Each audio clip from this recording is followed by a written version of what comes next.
All right, now to quickly recap,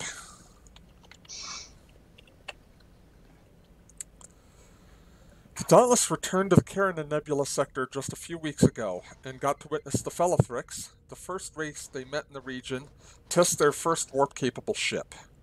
The Fellathrix have since applied for Federation membership. Even as the Fellathrix joined Interstellar Society, however, another race tragically departed. The Ciatina, known for having developed technology to stabilize omega molecules, were wiped out by the crew of the Terran Imperial starship ISS Dauntless, which had crossed into the Prime Universe by way of spore drive technology. The ISS Dauntless, after fighting off the USS Dauntless and the USS Yorktown, escaped back to their own universe with the omega stabilization technology. Eager to avenge the Ciatina and destroy the Omega Tech, the USS Dauntless crew traveled back in time to visit the USS Discovery and avail themselves of Discovery's spore drive expertise. On their trip back to the present, the Dauntless crew discovered that someone else had interfered with the timeline to kill Cadet Bianca West.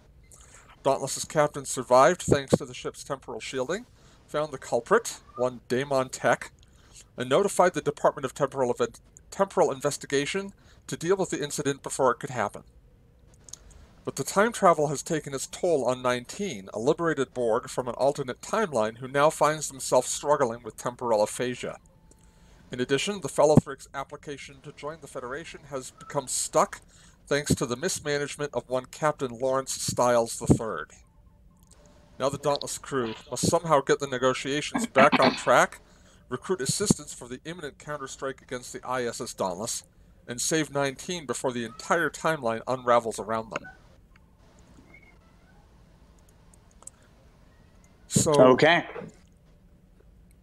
So we left off in sickbay with the ship's chief medical officer looking at 19 and telling them, in not so uncertain terms, the next time they travel across time or across dimensions may very well kill them. And it's me, the captain, and Jonas, right? Or is it just me and Jonas? I can't remember if the captain came with us. It's been 2 weeks, so I'll let you guys decide. I think it was just me and Jonas. Okay.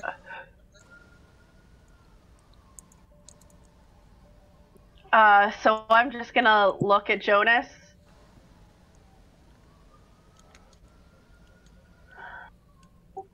If you guys don't mind, just for a second, since I'm new to the group, if you don't mind maybe speaking in third person just for a second so I can get used to who people are. So when you say me, it doesn't necessarily highlight on my Facebook who's talking, not my Discord. So yeah, no, that's fine. This person, just until I get used to voices, because as of right now, I'm like, I don't know. I know who Jonas is, but I don't know who me is. Okay, so that was 19 saying that.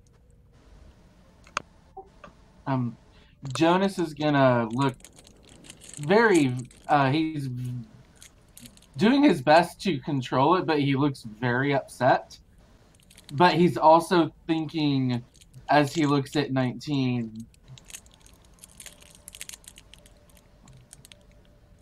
if he's right, this means you won't survive the jump to the mirror universe. 19 is gonna give a small nod. It seems that our timeline, mind the pun, has increased.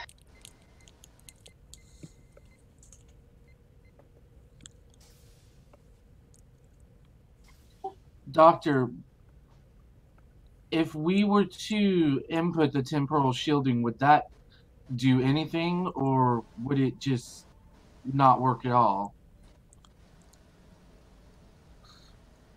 Dr. Pierce kind of steeples his hands in front of him and looks down. Thinks for a moment. Says, it might give them 1 or 2 additional jumps. It might give them a little bit of extra time, but not necessarily additional jumps. I'm not expert enough to know.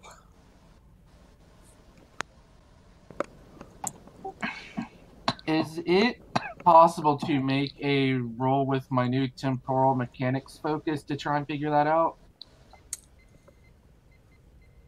Yes, or at least to try and get some insight on it. Yes. So that's what we're going to do. We're going to do Insight Science with the temporal mechanics focus. This will be the first roll of the evening.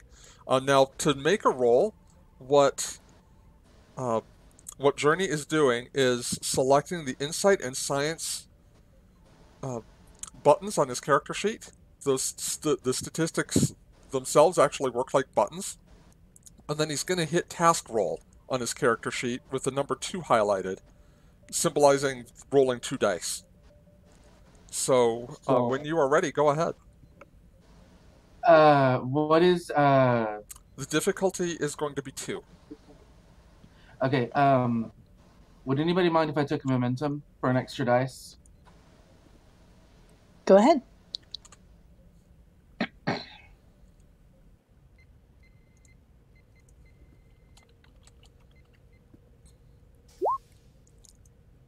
Got it. And got earned some Nice. momentum in the process. Temporal shielding would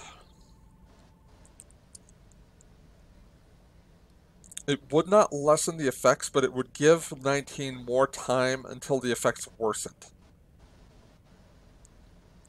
Does that make sense? In other words, it's like this is basically a disease that can be prolonged but not cured with the technology that you guys have.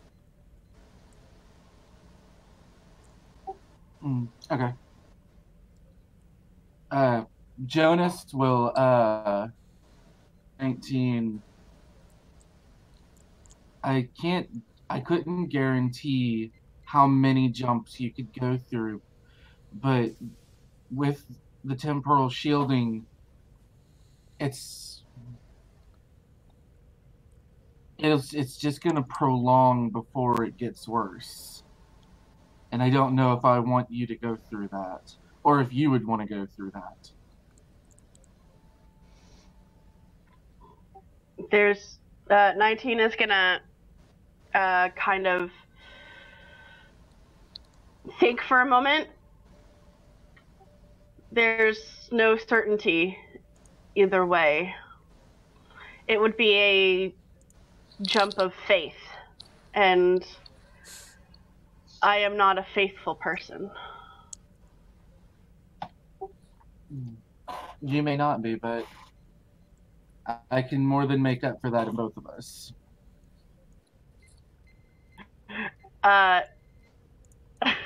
19 is gonna like kind of raise an eyebrow at that, like just kind of, huh.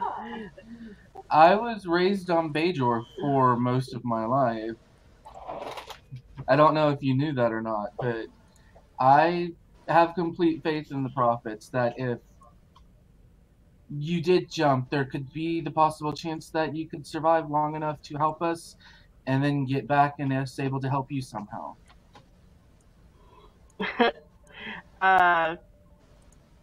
Like when he says, I don't know if you knew that, 19 just kind of like gives like that weird kind of fond head shake.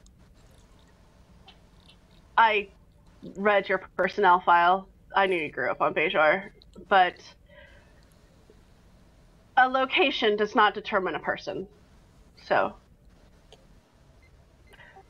That's true. Regardless, I think I would rather not take the risk, but I don't know if we can spare the time. Would you like to discuss it with the captain and see what she thinks? I think that would be advisable, yes.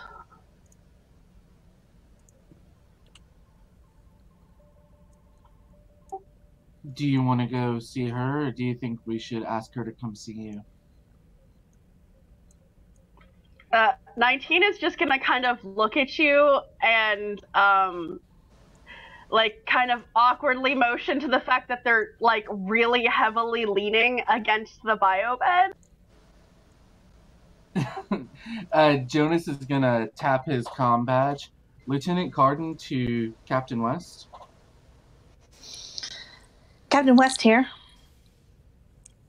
If you have a moment to spare, could you come down to Medbay? Of course. Is 19 all right? For the moment. Understood. On my way. And Bianca is going to make her way from probably her bedroom, is where she's at right now, and then she'll make her way to sick bay. Okay. So, a few minutes pass, and Bianca shows up in sick bay.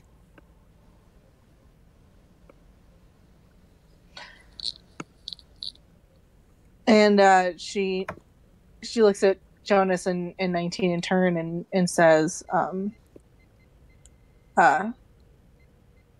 what's up? Jonas will look at 19 and see if she wants to say it or if he should. 19 gives a small nod to Jonas, and then looks to Dr. Pierce. It's and 19 kind of closes their eyes and takes a deep breath and kind of like motions to Pierce for like a cue for what to say.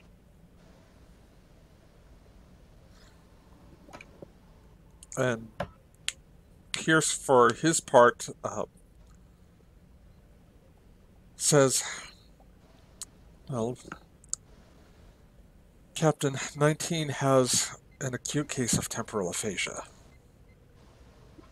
And as soon as Pierce says aphasia, 19 says the word aphasia. Like, oh, right, that's the word.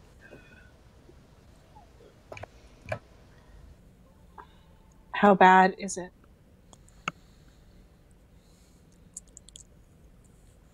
I've done some reading on cases.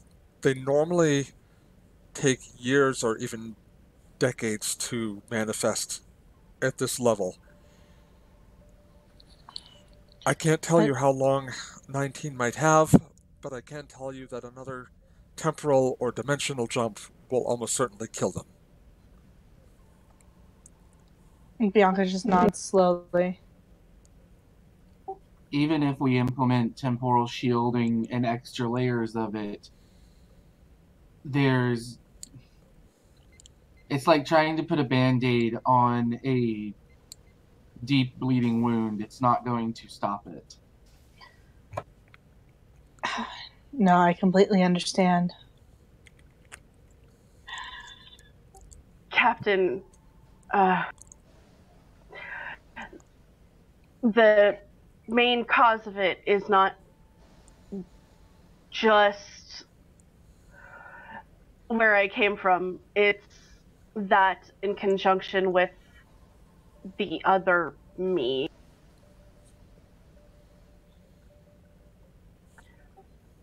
I imagine she's experiencing a sickness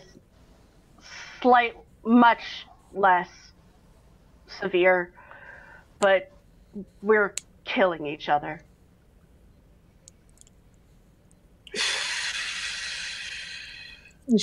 Bianca just sighs and she kind of purses her lips and she knits her brows in thought. And what can be done? Well, if we were closer to home, I would say take her to Starfleet Medical, or take them to Starfleet Medical and see what they might be able to do. I suppose it might still be an option. Alternately, Starfleet Medical might be able to send someone out here.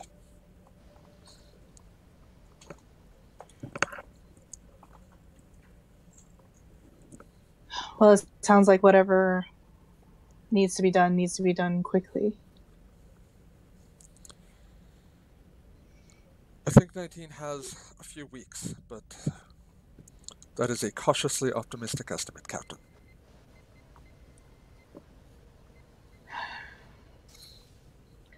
The mission we have coming up is too important. I can't ask you to complete it in this state. Well, and frankly, My crew comes first. As the chief medical officer, I would not allow it. No. My crew comes first. 19 is going to, like, kind of heavily push themselves up onto the biobed. Captain, this mission is too important. We can't risk that the timeline with what's been going on. Just leave me here. I'm gonna need you on this.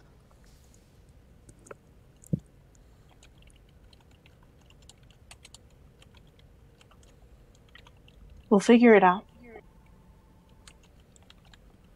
One way or another.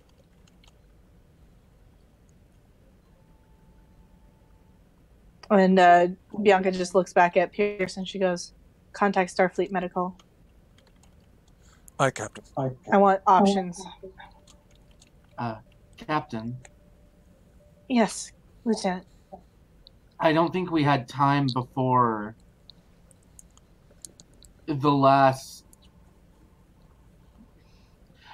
timeline changed earlier. I don't remember if we were able to input the temporal shielding around sickbay. If we didn't, I would like to start doing that. Of course. I know it's just a bandage, but anything at this moment that could help, I feel. Yes, of course. Anything that we can do right now while we figure this out. And we will figure it out. 19 is gonna just kind of give a stern, like, stone-faced nod. And look to both Pierce and the captain. I think we'll need to contact the Romulan Senate as well. We'll make sure Nally's informed. I think she'll need to be treated as well. And Bianca just nods and says to Pierce, "Make it so." Aye, Captain.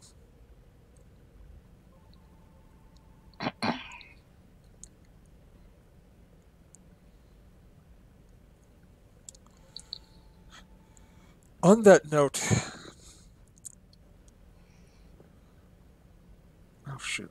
Speaking of brain farts, I just had one. On that note, Lieutenant Carden, what do you think would be easier, setting up temporal shielding in Cargo Bay 3 or having a regeneration chamber assembled here for 19?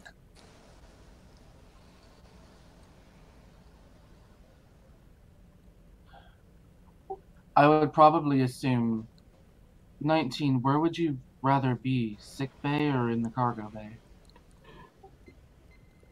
19 is gonna look between the two of them, kind of amused. The captain gave me quarters several months ago. Okay. That's speaking of brain farts, that was my fault. I apologize. No. I like the idea that Pierce didn't remember. Okay. We'll roll with it. And then just kind of with surprising, like, amusement, like more emotion than you're used to seeing on their face. 19's just gonna look to Pierce before the kind of amusement drops. Here would be preferable and logical. It would prevent any temporal, again, mind the pun, issues if you need to get to me quickly. then we'll we'll start the regeneration. Wow, I forgot what the word was. I'll have The Commander. alcove? I'll have Commander Dash work on that, as long as you can work on the temporal shielding here. Of course, I can start on that right now. Very well. Dr. Pierce to Commander Dash, please report to sickbay. And with that, Bianca, where are you headed? Back to the bridge? Yes. Okay. Then that is where we will put you guys. Actually, we'll do something a little different. Ooh, external view. An external cam. And let's see, I need to check something else out here, one of my handouts. Okay. You arrive back on the bridge to the site of the Felifrix base, of course, but also the USS Marigolda Ross, which is hailing you. On screen. Captain, good to see you out here. Likewise. We've brought a couple of folks out this way with orders to join the Dauntless crew. We also happen to be carrying some diplomatic person. I've got it from here, darling. Step aside. And stepping into the view screen is a woman who you've only heard of before. Possibly one of the most famous betazoids in the Federation, however. Oh, why is she here?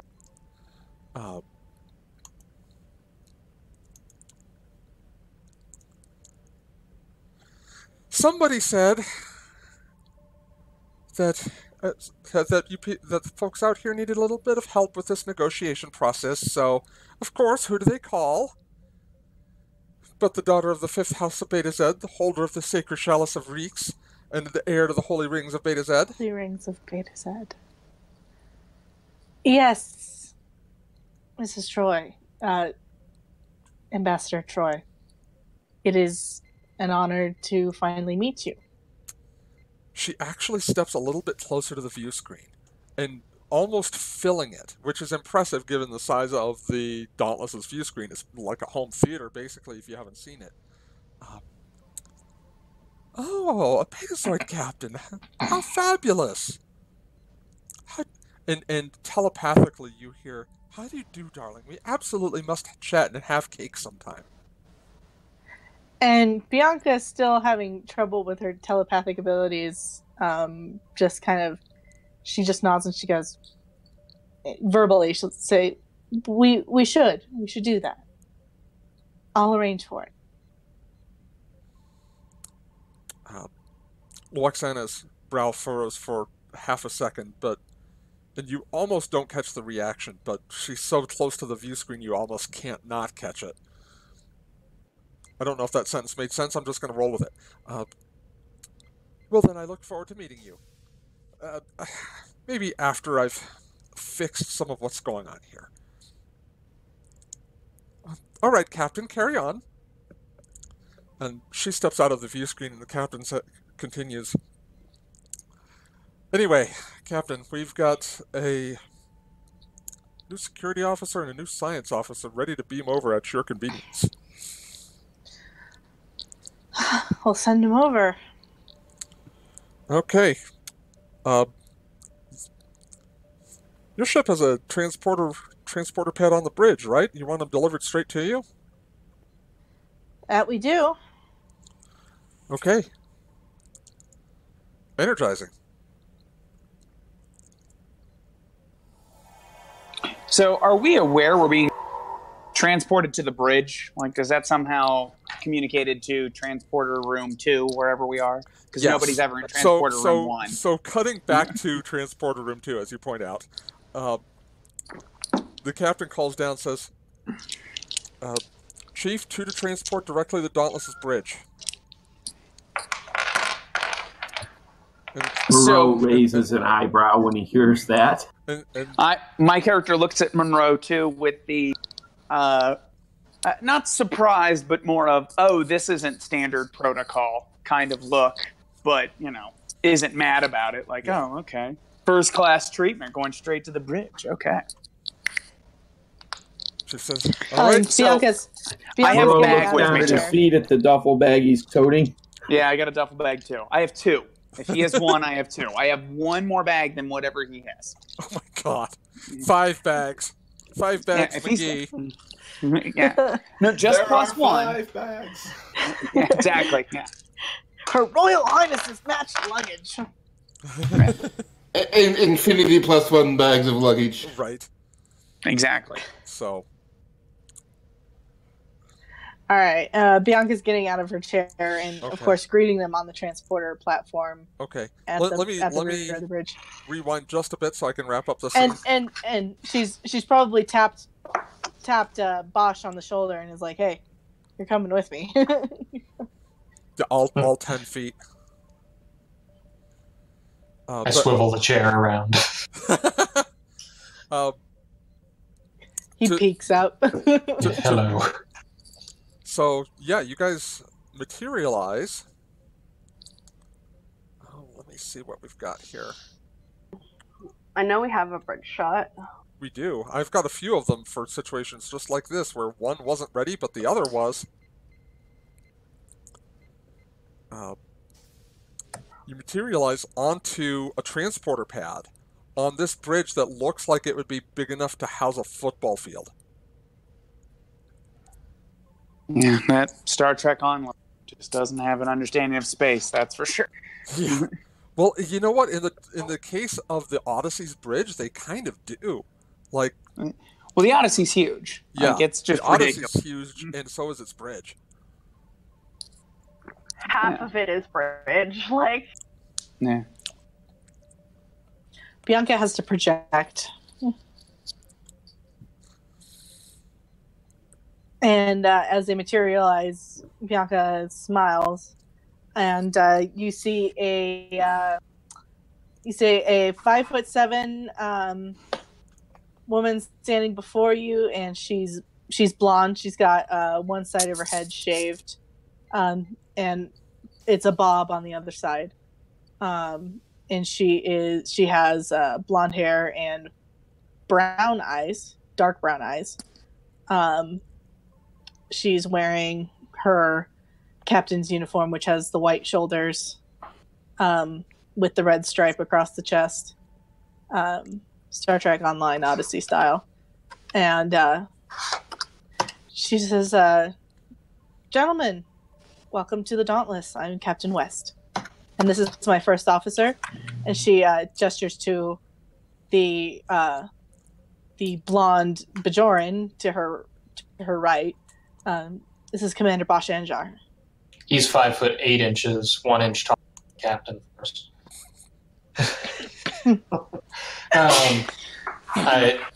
Bosch gives you a smart handshake to both of you. Says, "Welcome aboard the Dauntless." Pulling out 2 pads, he hands them to you and says, "Here are your duty assignments. Go ahead and get settled in. Your quarters are down on deck 3, and welcome to the fun zone." Real quick, GM, am I the what's my position? Am I Chief Science Officer, or your position is Chief Science Officer? Okay, we're going to say for the story, this is my first command role, or at least department head role. Yeah, at least here. Cool. So to describe my character, since everyone is not Hollywood 6 feet tall, and I specifically said that my character was short, I will be shorter than all of you at 5'5". Very unassuming, at least stature-wise, science officer who is clearly a culturally and natural-born Romulan, although he does not have the traditional Romulan haircut. He has shaved kind of the side, almost has like a little bit what the 21st and 20th century Earth would refer to as a punk haircut. Facial, distinctive Romulan facial tattoos, but other than that, almost of what you would expect a small scientist to look like. He will shake the first officer's hand and introduce himself. I'm Lieutenant Commander Raya, and he spouts off his last name. And you can call me Rye. Pleased to meet you, Lieutenant Commander Rye. So other than that, he will turn to the security officer that beamed over with him to allow him to make introductions. Moreau steps forward. He beamed in practically at the position of attention. Looks like he's halfway between a salute when he changes to the handshake. He is that Hollywood 6'1" or 2, We need one. chiseled features. Looks like a poster for Starfleet security or Starfleet Marine. Bianca notices the strong handshake and she approves.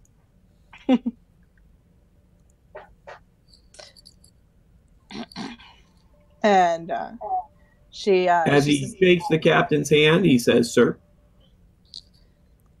"Welcome aboard, Mr. Moreau." "Thank you, sir. Happy to be here."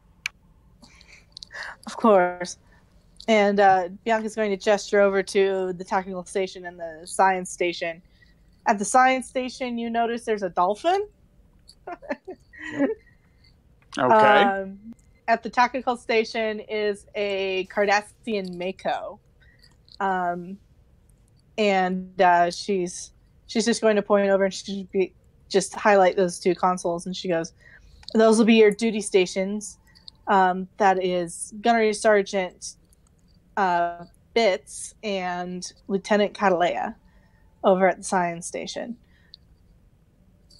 You'll be working with them throughout your tour here. And I can have Commander Bosch show you to your quarters." That would be excellent, Captain. Thank you. I have some things to deposit there. You gentlemen will grab your belongings and follow me this way across the football field to the turbo lift. The spare bag, exactly. The spare bag I carry makes a lot of metal clanging as I walk across this massive bridge towards the turbo lift. And you notice he lifts them both without effort. It's just Romulans having being stronger than a lot of other humanoids. He just hefts up both of the bags, and Moreau, I assume, follows suit. Yes, and anyone looking at him will notice that it's a Mako duffel bag, and it's pretty empty looking. He hangs it over his shoulder and follows you, taking up the trail last position.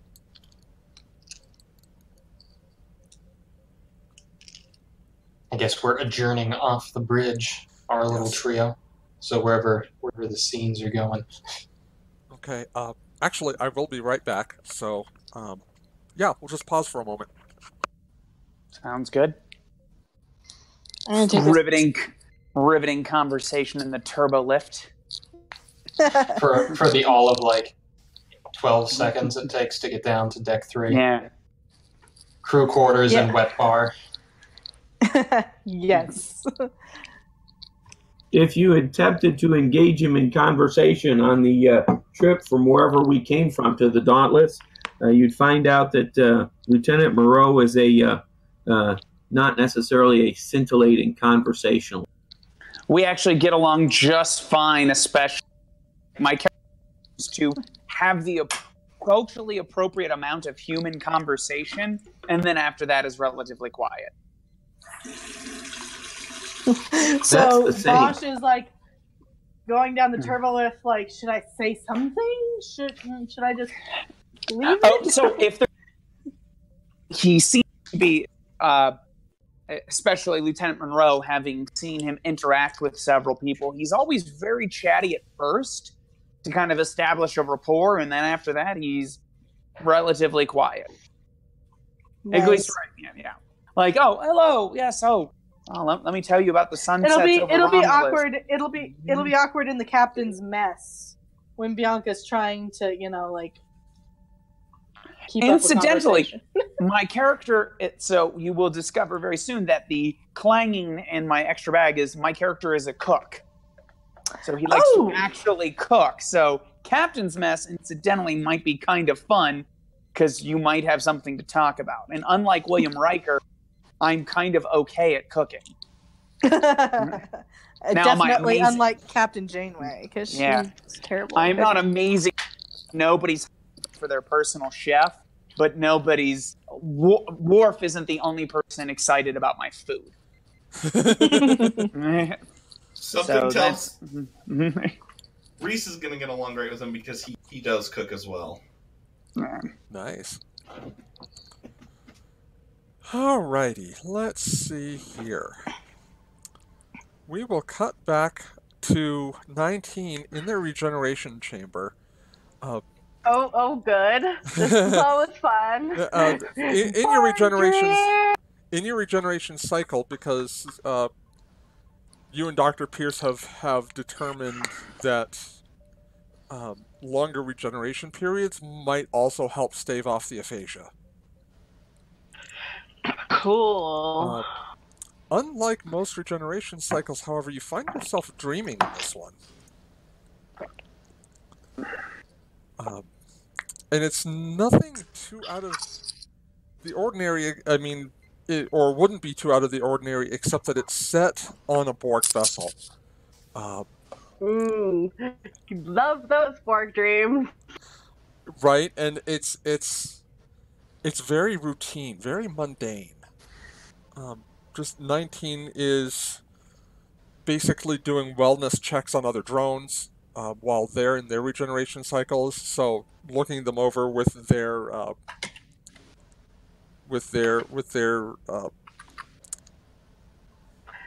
the scanning system on their eye. Yeah, thank you. Oh, God, I'm having real life aphasia. What the fuck? Yeah, with their ocular implant, just scanning each of them, going on to the next Borg, scanning, and fixing any issues that may arise. You're in the process of doing this in the dream when one of the other Borgs from your pod, for lack of a better word, approaches you. It takes you by one shoulder and starts to lift its other arm toward you with its assimilation tubules out. And that's when you wake up in sickbay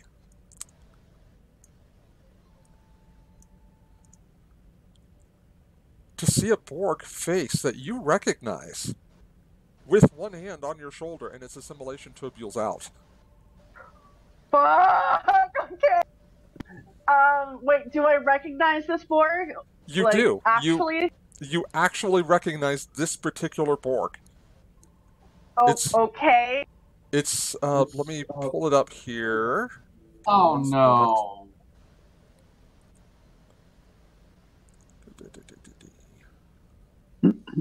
Oh, here we go. Its designation is 29 of 30. Great. Awesome. Are you like attempting to resist or anything at this point, or? I think I would probably initial reaction would be like frozen silence, and then actually screaming, not terrified screaming, in the sense of overwhelming panic that people would usually do. Yeah. But it's gonna be an attempt to just stop it, that kind of. Gotcha. And I'm sorry. Go ahead. Yeah, halfway through the word stop, basically. And when you say that, the drone stops. It retracts the tubules, its arms go down.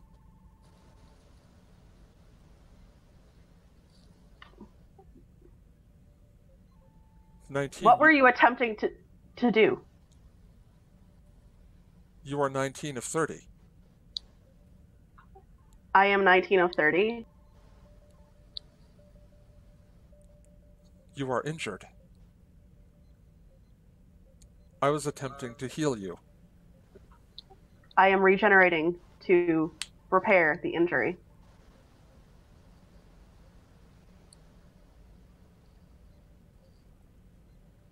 My sensors read no nanoprobes in your system. How do you regenerate without nanoprobes in your system? Your sensors are malfunctioning. Return to your alcove so I can repair you. Give me a presence command roll. Oh, good. This will be opposed. The base difficulty is 1. Why don't I have doctor's orders? My target is 9. So is it. For not the greatest people. Right? Not so great at telling other people how to do things. Oops, sorry, that was the wrong roll. Disregard Okay. that. I was like, what? Yeah. I'm assuming I don't have a focus, right? Let me check your character sheet. You do not.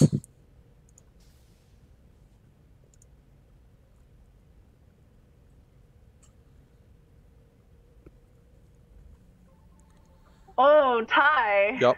Okay. So what was the instruction you gave it? To return to its alcove. It turns around as if to return to its alcove, and sees that its alcove isn't here.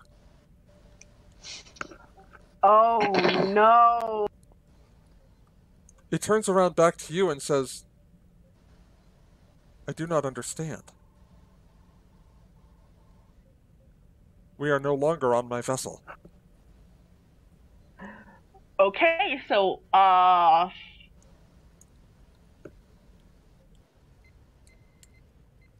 it did say it and I and my. That's, I don't know if that's just on being, not using plural at least, or if it's purposeful. Is it purposely saying I?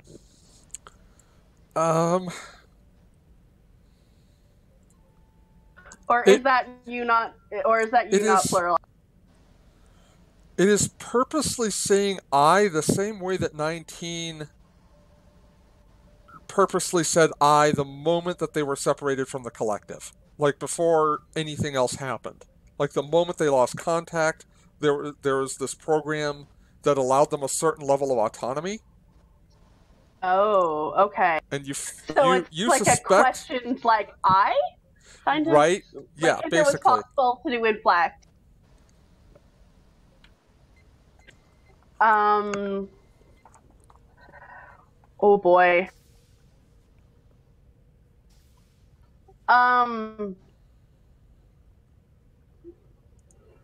Fuck, okay. I have to figure out how would 19 deal with this. 19 is like, is this real? Am I awake? Is this 19 might do a self-diagnostic. Yeah, okay, let's start there. Okay. So you have the ocular implant, but the ocular implant's only going to be of limited use because you can't scan your own brain with it. Right. So what I will have you do is reason medicine. I'm increasing the difficulty to 2 because of the aphasia. Mm-hmm. However, 29 is going to assist. Oh, that would make sense. Yeah, okay. I'm assuming neurology focus would apply? Yes. And may I take an extra dice, please? Okay. Go for it.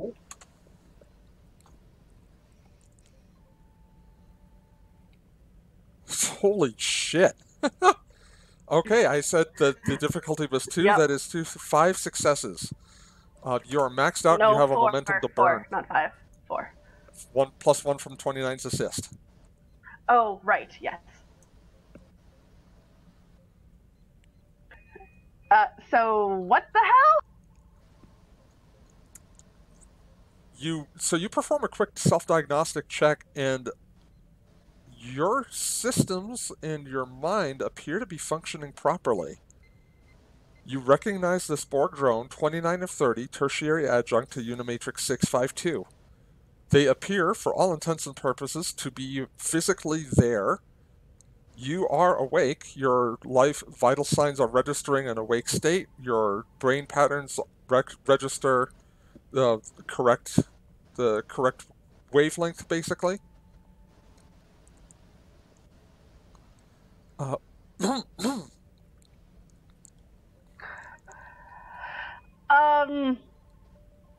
Oh god, 19 isn't creative. Oh god. Borg don't know how to be inventive. Well, this is about the point where a nurse comes over to see what the noise was, having registered the stop. Sees, a little late on the draw there. A little. Sees this second Borg drone. Security to sickbay, emergency.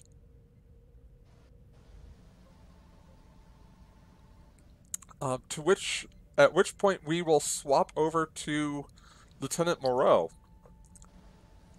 who receives on your comm badge, sickbay to security, emergency. I love it when bureaucrats are so on the spot that the guy who just beamed over 5 seconds ago is already in the system. If only I could get that at my job. The computer handled that with transport. It transferred the comm badge over to the computer. Something like that. Yeah. Security, state the nature of the emergency. There are 2 Borg in sickbay. Considering the fact we don't know there's a liberated Borg on the ship, we would be like, oh shit. Turbo lift, halt, redirect, sick bay. Security, team of 4 to sick bay, phaser rifles. That does bring up the good question. Are the 3 of us still in the turbo? Probably not by this point. Okay, cool. Yeah, no, I'm going to say that you had just started settling down into your new quarters when you got this call.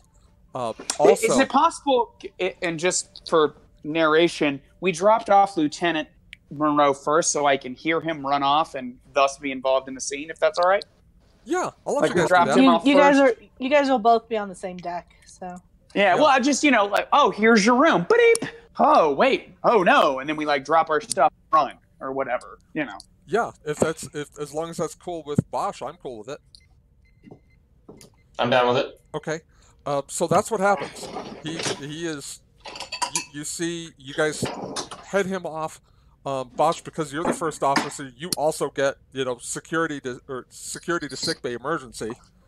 And so I'm aware of the contents of it. Not 3 seconds later, you see Moreau bolting past the 2 of you back into the turbolift.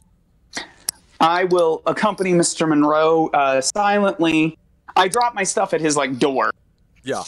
I mean, because if somebody wants to take my cooking equipment on a Federation starship, sure, why not? This being a Federation starship, someone wanted cooking equipment, they could just replicate their own. Exactly.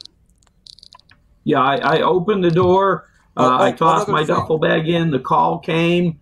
Yep. I didn't even bother to close the door. I just headed for the turbo. Okay, cool. One other thing, something that your character would know. Starfleet protocol against the Borg is to use TR-116B sniper rifles.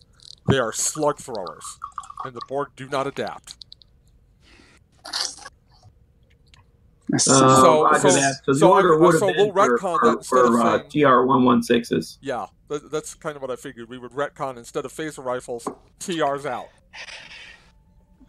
Or 116s out, whatever flows better. All right, so we all run towards the turbo lift, and presuming that I heard the nature of the disturbance, an additional Borg, I'll slap my comm badge and relay the information to the captain, saying, "Captain, we just received a call from sickbay. They say that another Borg is on the ship. The new security officer, science officer, and I are headed there now with a team of security." Containment protocols. What deck is on sickbay? What deck is sickbay on? I forget. 13, I think. I can find out. Works for me. Security quarantine, deck 13. I have a question. Am I still trying to do the temporal shielding in sickbay? We're going to say by this point that you had finished the temporal shielding. Okay. In fact, sickbay was pretty much deserted, which is the only reason that it took so long for someone to actually respond.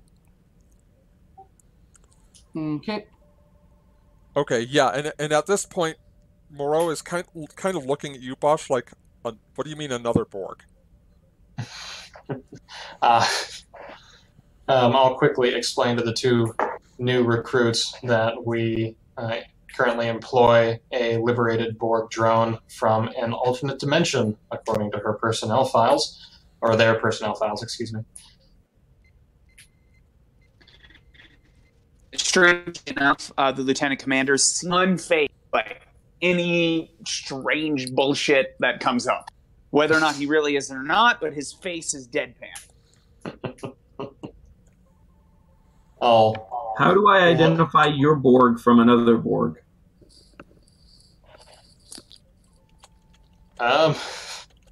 Say, I'll tell you which one is not the right Borg when we get there. Our Borg has hair. Yep, the Borg with hair is the one you don't shoot. Okay. I actually did not know that.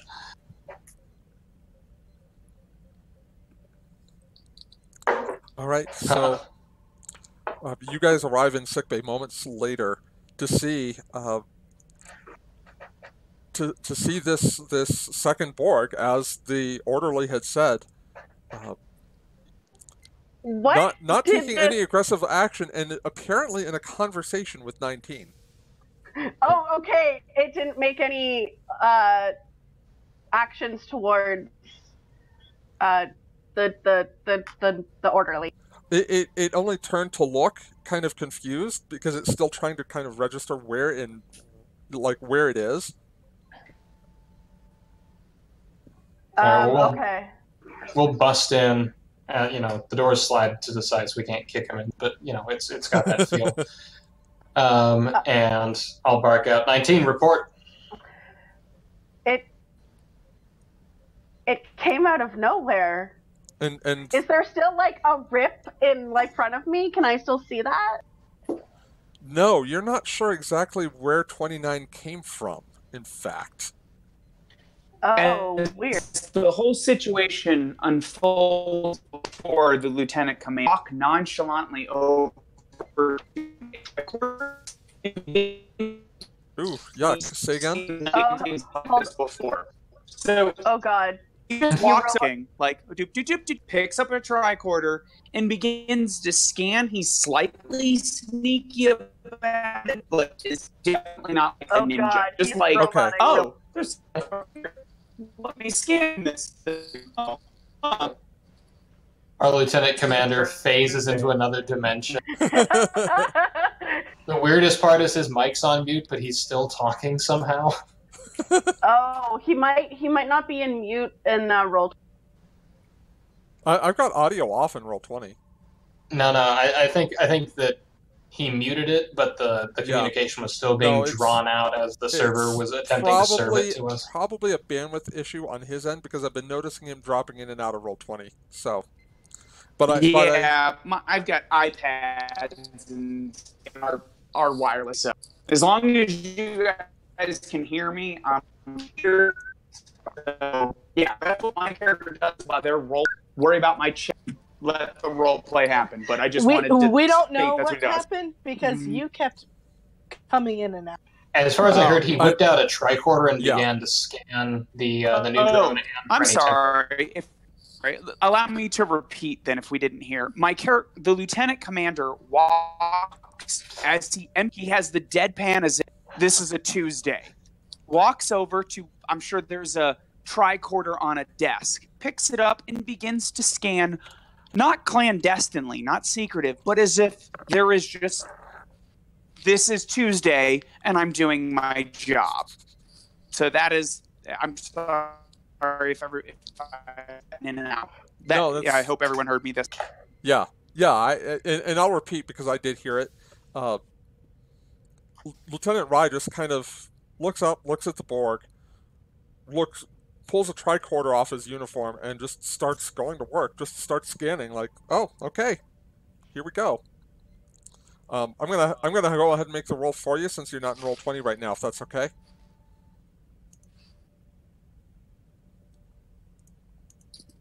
Please go right on it, sir. Okay. And let's see. What are you scanning for, if I may ask? Or is it just kind of a situational Probably just a scan? general scan.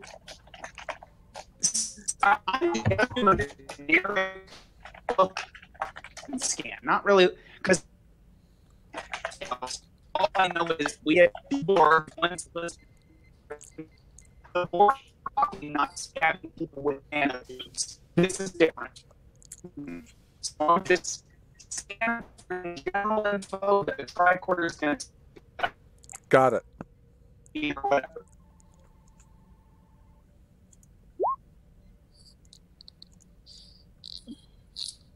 All right. Having made the difficulty, this is a Borg drone. However, it's there appears to be a residual chronoton signature around it. And doing a little bit in depth based on the chronoton signature, you realize that its quantum signature is different from 19's. Now, the quantum signature would indicate that it's possibly from a different universe or an alternate timeline. Gotcha. My character will maintain. He's not going to say anything until until there's a lull in the conversation, because I do not want to startle the Borg that is not assimilating the crew right now. So I'm just like, oh, I'm keeping all this to myself, compiling info unless ordered, or I feel my character, and I'll let you know if they're like, oh, how did I get here? Then I might interject. But until then, I'm letting the peaceful Borg talk to the peaceful Borg and welcoming my first day aboard the Dauntless. Truly. I'm going to hold one of my. I'm going to hold my artificial hand. So first of all, when you walk into the med bay, let me describe what. So you would see a regular Borg drone facing an alcove, like a Borg alcove, and just outside of it is what looks like to be a pretty much completely normal Romulan woman, about 5'7", dressed pretty lackluster, like mom jeans and a sweater and the Beverly Crusher jacket, with long white braided hair with a few black streaks through it, with a metal arm and a 7 of 9 style type ocular implants. Excellent. I'm gonna hold up my artificial hand, kind of like a I've got this kind of motion, and then I'm gonna extend my right arm out to the drone. Mm-hmm. And kind of like Chris Pratt versus the Velociraptors, yeah, a little bit, yeah. And I'm gonna take a step towards it. Mm-hmm. 29. And 29, after having basically registered the presence of 3 new people in the sickbay, turns back to you.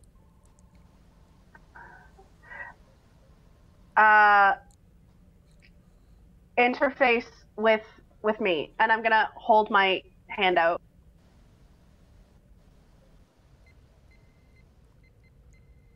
If she had an eyebrow, if 29 had an eyebrow, they might be raising it quizzically. Instead, they say, "I do not understand." Give me your hand. So they put their right hand out.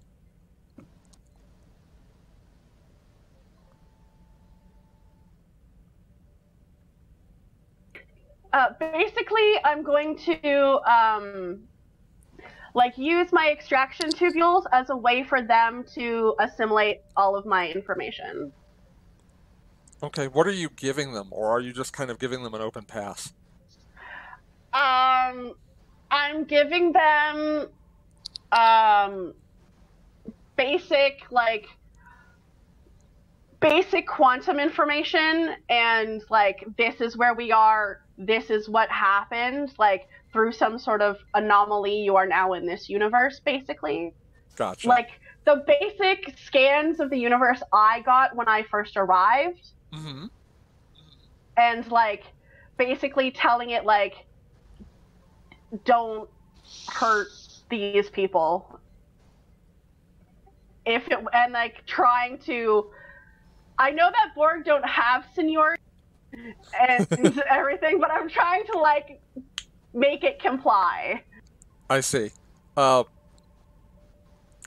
If Borg did have seniority, 29 probably would have seniority over you. Yep, because it's highest to the final number. Yep. 29 just takes in this information. So, interdimensional travel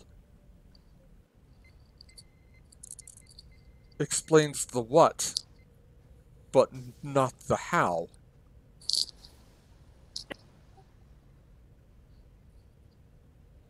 I just kind of think.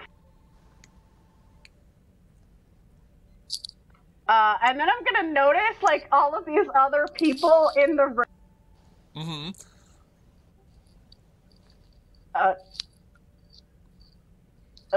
And I'm gonna look to the other. The other Romulan who's wearing a Starfleet uniform and has Lieutenant Commander pips on his Starfleet uniform. I will look to him and say, Commander, what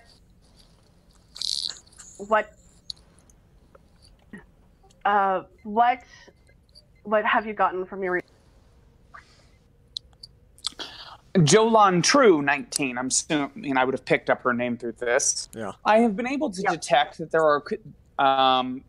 are trace particles that would indicate to me that this drone has interdimensionally traveled. By what means, I have yet to ascertain.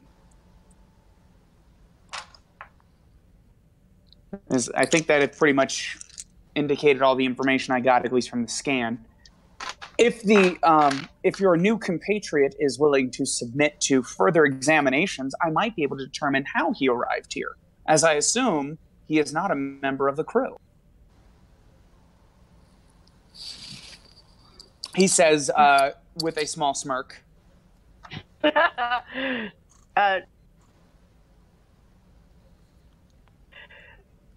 I believe I might actually be able to ascertain the reasoning. I wait with bated breath, 19. I believe my temporal aphasia may have something to do with this. I am indeed going to love it here, 19, he says, and we'll go back to his tricorder. Oh, I'm gonna love this guy.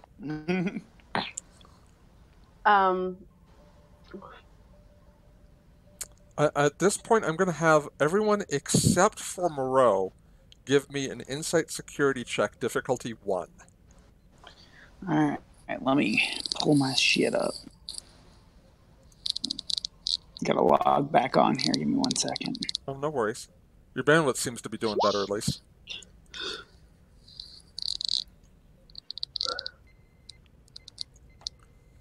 Okay, let me pull up my sheet. Da-da-da-da-da. Character sheet. So we're doing insight plus security. Yep. I don't know how to roll dice in this thing. Okay. So if either someone wants to teach me how, or okay, I have a bunch of Star Trek dice in front of me, but you know what? If you're cool with it, you could just roll them. But what you would do is you would select your insight on the character sheet, like tap it, and tap security. Gotcha. In security. Okay, let me see here. And then I've done that. There's a Starfleet icon next to task roll on the right side of the sheet. Gotcha. And you would tap that. I'm just checking a few things. You said that you altered my sheet a tiny bit, so I'm just checking. Okay, cool. Let's go ahead and roll that. Then I will do that. Oh, wait. Focus range. Do I have... Oops. Am I noticing anything in regards to... I have, as I call it, the Way of the Dara, which is... I just renamed watching.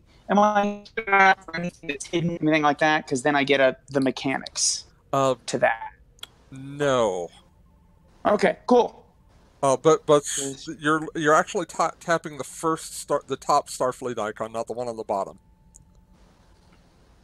Okay, I'm trying to find. Let me see here. Click. Yep, the one. No. There should be one just above that one. There you go. There you go. Fourth tries a charm. Yeah, I'm using. It's probably not the most mobile friendly.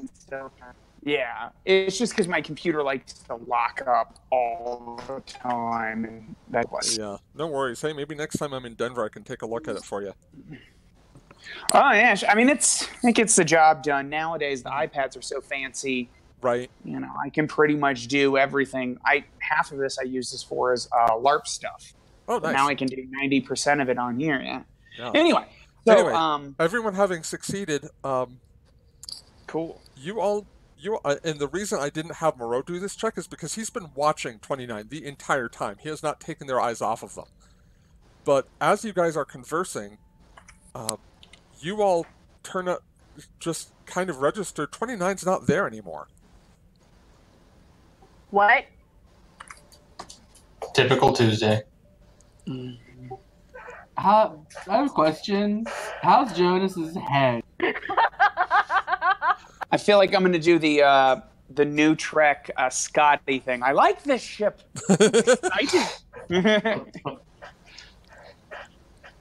What the? And there was no cue popping effect or anything. Just one moment they were there, the next they were not. We got to save on that special effects budget. We can't be using. I will just kind of look at the new science officer and be like, Lieutenant Commander, report. Typical Tuesday, sir. One moment, sir. I will. Now I'm going to. So I'm going to scan again, but now that I have a little bit of information about all this quantum jumping and all that other bullshit, yes. I'm going to focus the tricorder specifically on that. Okay. Set detectors to bullshit, sir.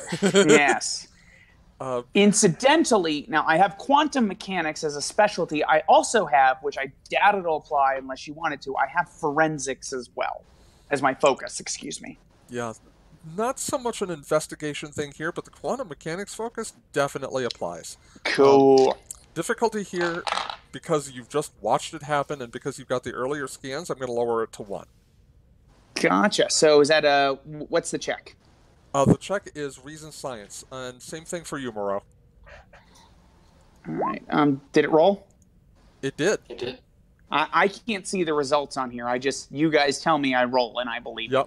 Okay, that's fair. Hold on. However, my focus range is 4 and below. I didn't change that, so I'm sorry. That's okay. I can hover over on PC. I can hover over and see what the numbers are. So you did get 1 success. Cool. Moreau also got 1 success. So cool. My question will be, because I'm now at this point I'm gathering for more information, is why did he disappear? Okay, there was a spike in chronoton particles the moment of the disappearance. All right. I will. Let me know when you want me to, post that or to say that. Yeah. So, as to what caused the spike, you can't be sure. The chronotons don't seem to have generated from anywhere, at least not anywhere on in this dimension. Gotcha. And unfortunately, 25th century tricorders don't extend to alternate timelines. Gotcha. Well, that's something to work on. I'll let you get to Mr. Monroe's check before I role play my response. Okay. So, Moreau, as far as you can tell, I'll give you the same information that I gave Commander Rye. There was a spike in chronoton levels, and milliseconds later, the Borg was gone. And as soon as the Borg disappeared, chronoton radiation returned to normal levels. So what I'm seeing in a current scan is that there was a burst of chronoton radiation and it subsided. Yes, and in between the burst and the subsiding, it took the Borg with it. Gotcha. I think what would be really cool is to have Mr. Monroe say the results of the scan, and then just because he hasn't gotten a lot of screen time yet, so I want him to. Yeah. So he turns. So the first officer turns to me and says, "Report." I will kind of look deadpan as I'm typing into my tricorder. There's like an awkward pause, and then let Monroe say something, and then I've got RP after that. If that's all right with everybody. Do it. Cool. Go ahead, Sounds Mr. good. Monroe. Go ahead, role play it. I'm getting a spike in temporal energy and nothing else. There's nothing cloaked in the room. There's no Borg here. I concur with the lieutenant's assessment of the situation. He says, continuing to type in. We've no doubt an in-depth analysis of the internal sensors might reveal additional information. Okay, and just to clarify, 19 is gone, but the other new Borg is still here, right? No, vice versa. 19 is still with you. Yeah, I was like, oh shit, that changes my role play completely. Sorry, no, 19's still there. 29, the Borg who came in out of nowhere has returned to nowhere from whence they came. Perfect. Okay, that makes my day a little better. Right, but your Borg crewman, who is a rescued Borg, is here. Yeah, Okay. I'm still here. Okay. Yeah, and as Larry pointed out, it's Moreau, not Monroe. So, for what that's Moreau. worth. Yes, Moreau. No As worries. in Island of Doctor? Ooh, very nice. All right, so I'll rub my ridged nose and just kind of. Bianca knew a guy in flight school named Jeff Moreau. Slim. Sorry, did I feel anything when that spike happened? Oh. Yes. Yes. Am I still conscious? You are still conscious, and something like a tingling in the back of your neck. Not necessarily. Oh. Yeah, not necessarily a good tingling. More like the tingling when you're about to get struck by lightning.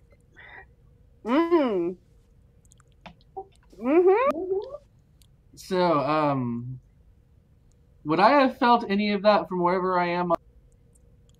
A couple of dizzy spells. Not One about 30 seconds before. One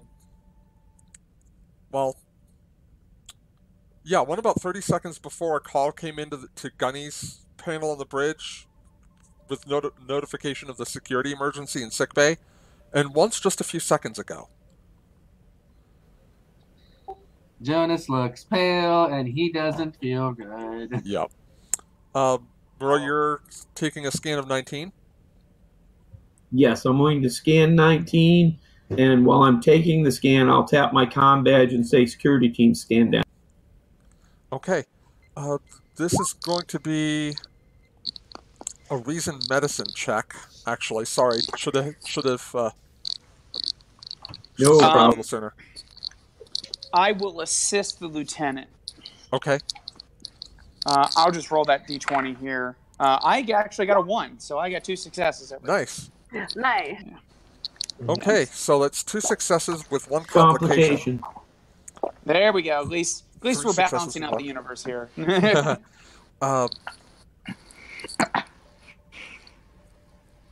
So if he got a complication, he has 2 successes and a complication. So, well, 3 between the 2 of you. Cool. But the roll itself is still successful. So I'll give you the results of the successful roll while my brain is processing what to do with the complication. Hang on, let me. At the risk of being devil's advocate here, could trigger another temporal flux that brings or takes some. It could. You're not helping. It could. Sorry, my GM instincts kicked in and I couldn't help myself. No, it's tempting, but no. The successful scan shows 19's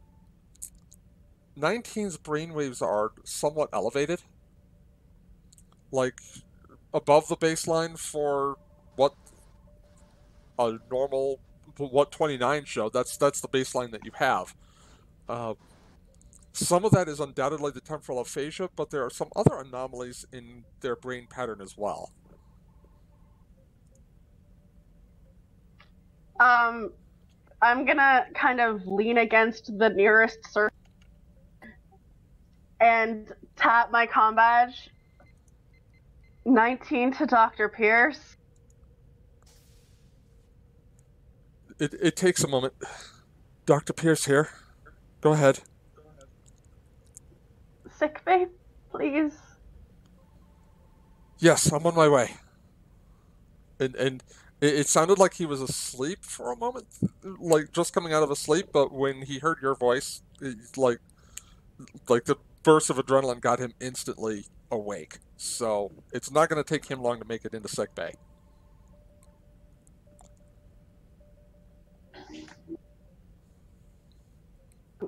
I believe the threat has passed, Commander.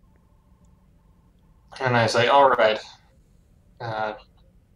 Lieutenant Moreau, if you can station a contingent of security here, I'd like to keep sick bay under observation in case we have any more unexpected guests. Lieutenant Rye, you're with me. We're headed back to the bridge. I'd like you to use the Dauntless sensors to attempt to locate any other chronoton disturbances that may have happened on the ship around the same time. Make sure no one else popped in an area where they may not have been seen. With a wiry smile, the lieutenant commander will will look at 19 and then look away. Of course, Commander. Right away. Closes his tricorder and heads to the bridge. 19, as everyone is departing the bridge. Oh, hang on. As everyone is departing sickbay, 19, you have one last passing thought before you lose consciousness, and that is that Romulan looks familiar. Oh, as in yes. I think you and I are the token Romulans on the ship right now. Okay, so like there's like a moment of wait, I know you, and then I pass out. Yes. Cool. Great. Perfect. Dawn, not all Romulans know each other. No, that technically is true. No, I do kind of know all of the Romulans. I am totally joking. No, I mean, it's true. I would technically know all of the Romulans because our planet got a similar.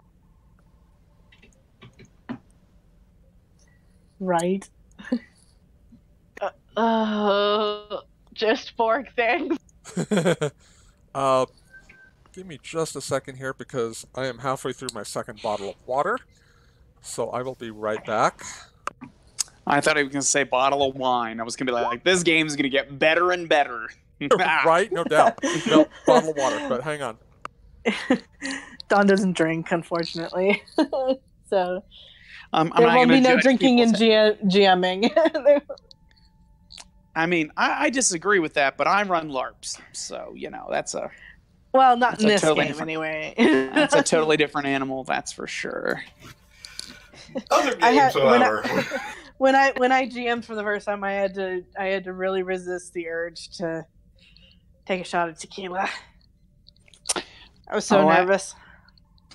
I enjoy when my LARPer friends try to challenge me, either as a GM or as a player. So it's always Right. good.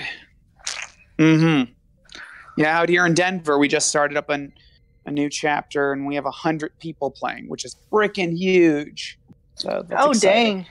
Well, I'm in Denver too, so I live out by Lowry. So I just moved here, so I don't know where everything is. I live in Littleton. you I live know in where that Littleton, is, okay? and I So know where I'm on the other side of I-25. I'm east of I-25 and south of I-70. Gotcha. I have a general idea of where that is, but yeah, no, you're south of I-70, but west of I-25. Gotcha.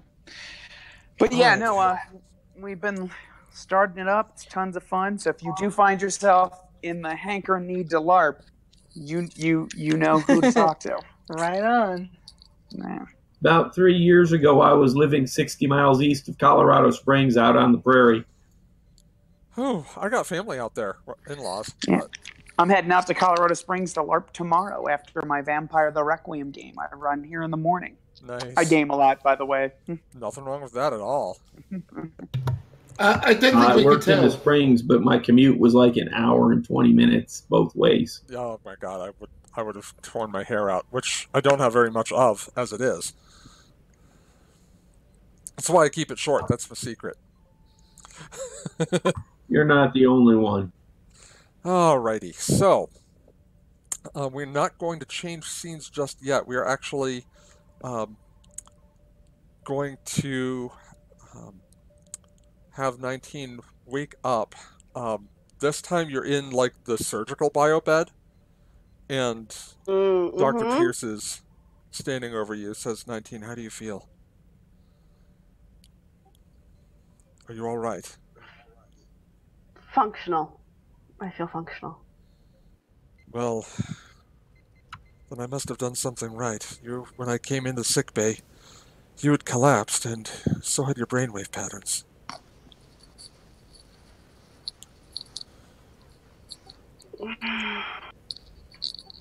Did you manage to? Let me see. He shows you. He kind of shows you the report on a pad. Okay. May I make an assessment of it? Yes.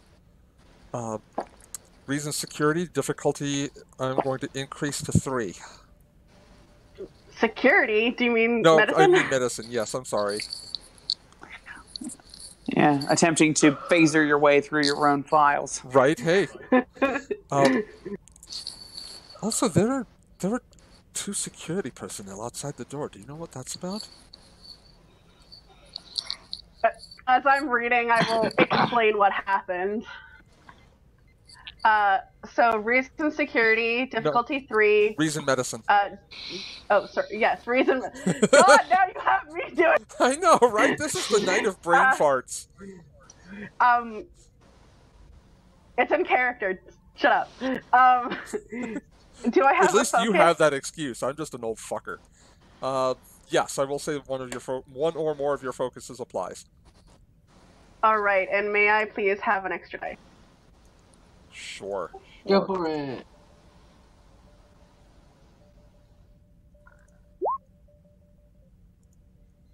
Here's the Hey, difficulty. 3 successes. Okay, so the basis of what Dr. Pierce told you was true. You had basically flatlined. Good. Only you would say good about that. I just want to appreciate that about you for a moment.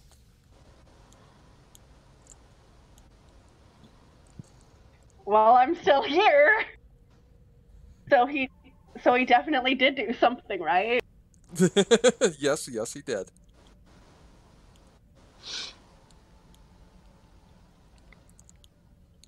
So, So other than that, what else do I learn? Other than that, I mean, he was able to resuscitate, obviously, because you're reading the report.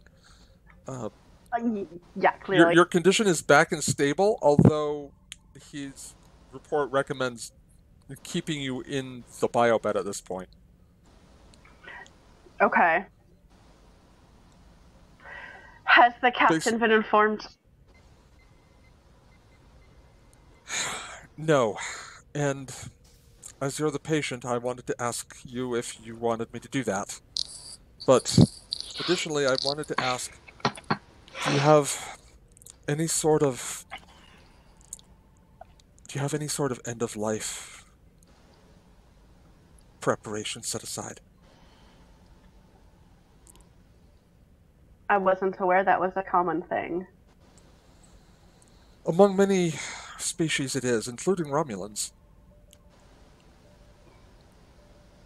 If you could prepare a package so I can see what the common Romulan rituals are, I would appreciate it.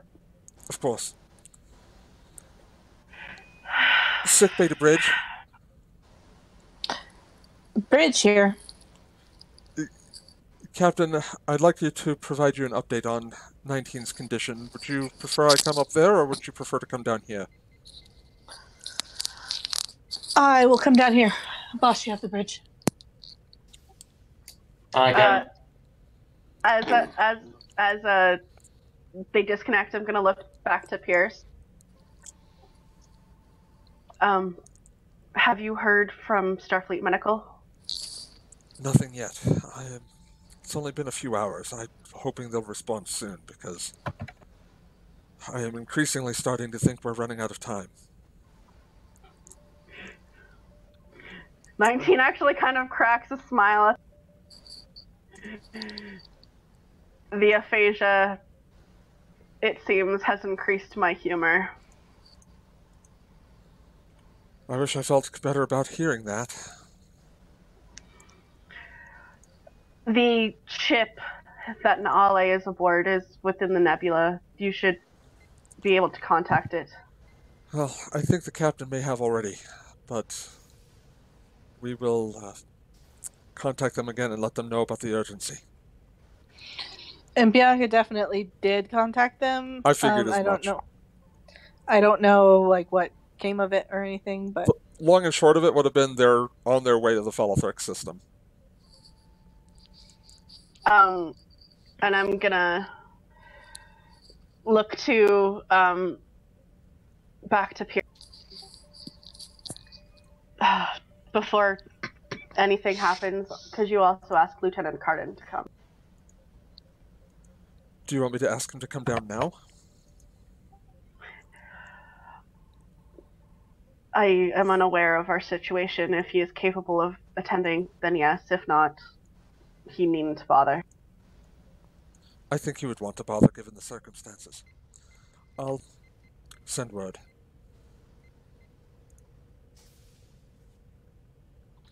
Whatever Jonas is doing, he'll drop it and come down to sickbay. I kind of figured. So, Bianca's the first to arrive. She immediately looks at Pierce and she goes, "Report." Not good, Captain. She flatlined a few minutes ago. I was able to resuscitate her, but to say I'm worried would be an understatement. And you haven't heard anything from Starfleet Medical? I have not. Or from the Romulans? No, have you? No, this ship is en route. It's better than nothing. Well, I wish I knew what we could do. I'm not just going to sit here and watch them die. 19 kind of pushes up on their elbows and looks towards Bianca. You heard about the incursion, the temporal incursion? Yeah, Commander Kai or Rai said something about that. Perhaps I should have let the other drone assist me in repair.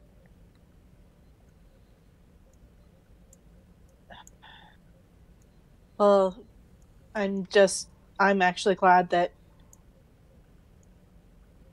that they weren't able to touch you. Not to make that sound bad or anything. It would have fixed things. How so? Reassimilation would have fixed the damage. Well, then we would have had to find a Borg cube to put you on, and I don't fancy trying to find one right now. Assimilating the rest of the crew would have been simple. And Bianca just kind of is like looking at her like that better be a joke. Did Jonas walk in at that exact comment? Please. Yep. I really hope that's a joke, 19. I am not feeling good enough to actually imagine you assimilating all of this. We would have enough family. Can Reese walk in right as Jonas finished saying that? Yes. Absolutely. He just takes one look, turns right back around, and walks out.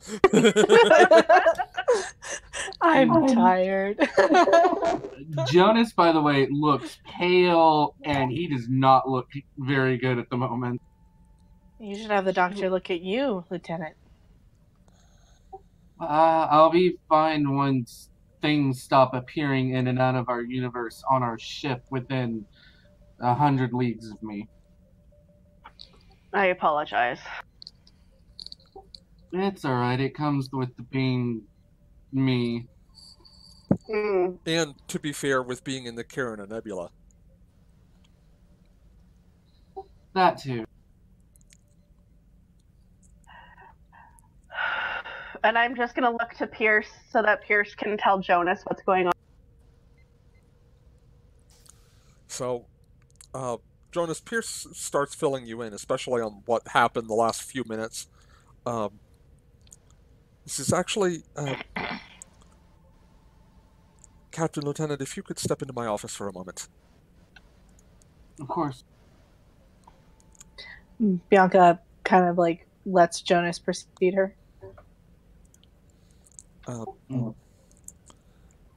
He says, please have a seat. I asked 19 a few moments ago if they had any end-of-life documents, that sort of thing. It is not something I want to think about, but the sad fact of the matter is, as a doctor, it is something I have to think about.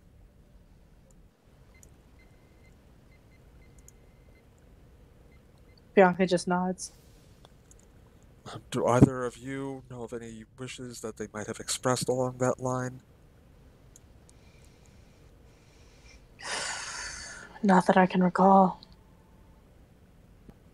None. As a liberated Borg from another dimension, I don't suppose they would have a next of kin. The closest thing would probably be Nale.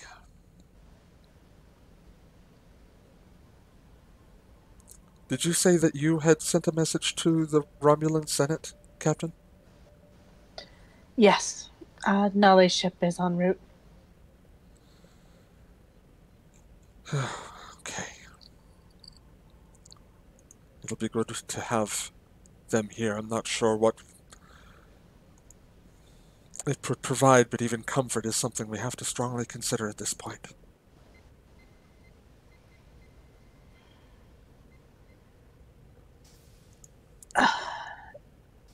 I'm going to lean on Starfleet Command to get a response out of Starfleet Medical. Good luck, Captain. And Bianca's just gonna nod, and she's gonna leave the office, and she's going to call her mom. She's gonna. As Bianca leaves, you see that the biobed 19 was on is empty, and 19 is at like the big like medical console, looking over their own report. Looking over their own. Shouldn't you be in bed? I am of no use in bed. Bianca's just like, that's not a battle I'm fighting right now. That's a battle Dr. Pierce can fight. Oh, that's funny. Doctor, if the captain has no need of me for the time being, I can stay in sick bay and keep an eye on Knight.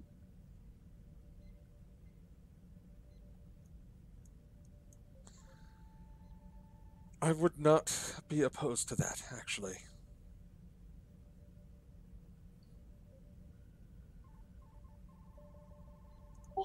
Alright, I'll go out there and see what she's doing. Just, if you find me passed out on the floor, just assume it's another temporal incursion. And he'll walk out and walk up beside 19. So, what are we looking at? I still suspect the best course of action is integrating myself with this timeline through Naale. Do you think that their ship will get here in time? I cannot make their ship move faster, but I can attempt to slow things down by entering stasis.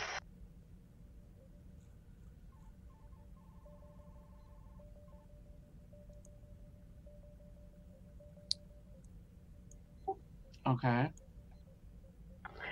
But I do not trust anyone else to do this work for me.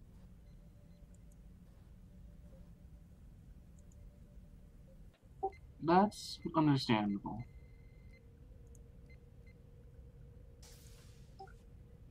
Have you met the new crew? We have new crew.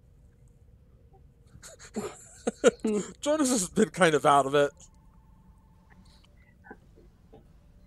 I received the information while I was regenerating. A human and a Romulan. Oh. What, they didn't think you were good enough to be our only Romulan on the ship?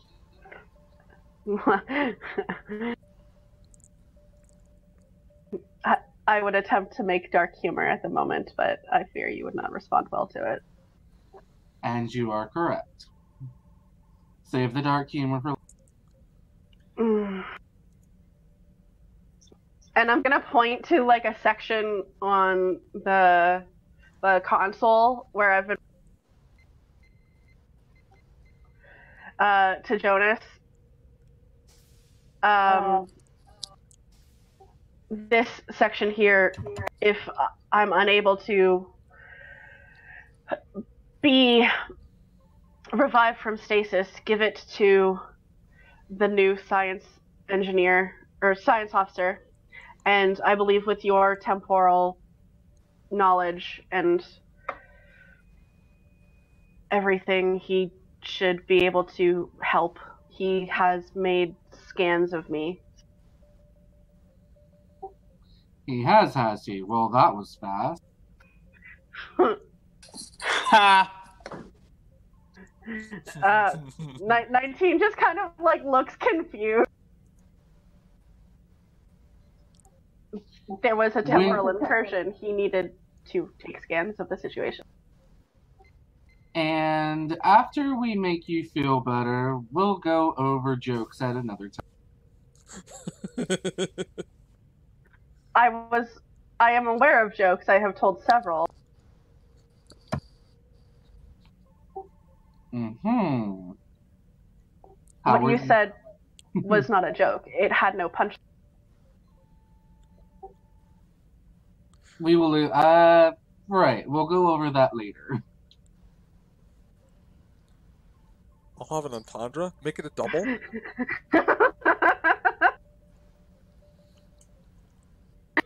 He also seems familiar in some aspects. Really? I'm gonna give Jonas kind of. Would you assist me in researching his personnel file? Oh, digging up dirt on new crew members? Yes. Excellent. I don't think I can stand any longer. And with that, we are going to cut to the bridge.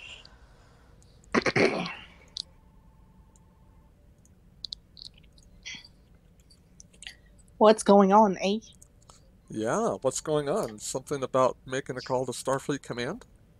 I think we're just knocking back Martines at this point. Someone's helping Catalea with that because, if Bianca is we have shots for every temporal incursion. If Bianca is making inquiries, Bianca's going to be calling her mother from the ready room. Okay. So thanks in part to the quantum entanglement communicators that Dauntless has set up in conjunction with Starfleet Command, it's an instantaneous thing even without a transwarp gate. After a few moments, Admiral Kawadi appears on the view screen. Captain, what can I do for you? Admiral, my chief medical officer made some inquiries to Starfleet Medical regarding one of my crew members. We haven't heard anything, and I was wondering, because time is of the essence, if I could get that expedited. They've already expedited it. I know because they reached out to me. And by way of me, I put them in contact with Admiral Tanay. So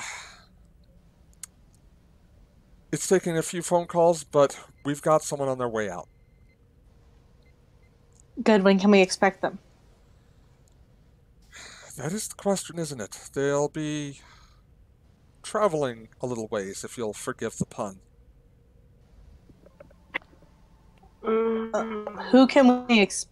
Who is it, and where are they coming from?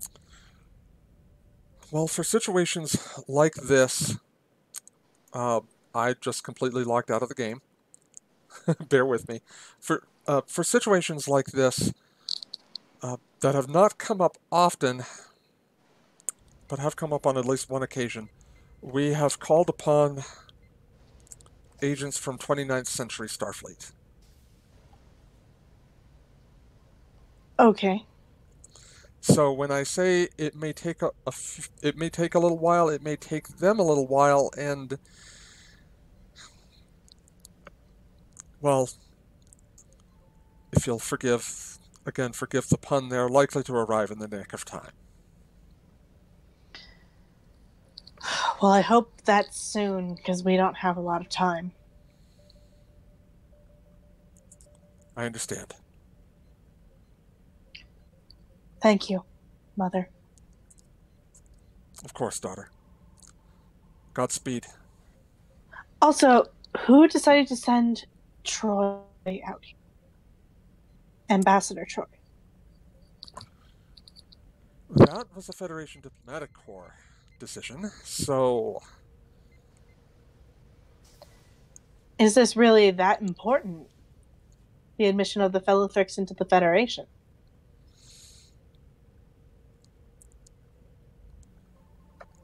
We're still rebuilding from the Iconian War. We need everyone we can get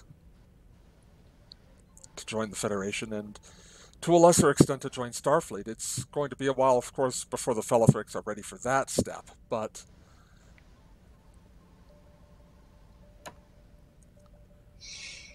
A lot of Understood. a lot of people back here are really excited about the prospect of that.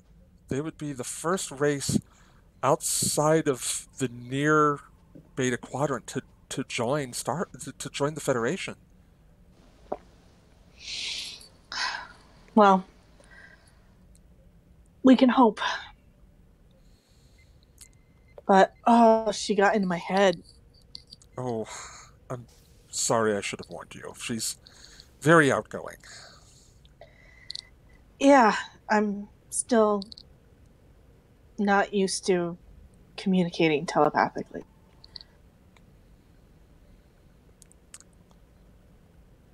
Well, where the ambassador is concerned, all I can say is good luck. Yeah, I have to invite her aboard for tea or something soon, or else she's going to just show up, I'm sure. And at that, your mother just smiles. Probably. All right. Well, keep me informed. I'll let you know if I hear anything, but you will probably hear it before I do. Understood. Dauntless out.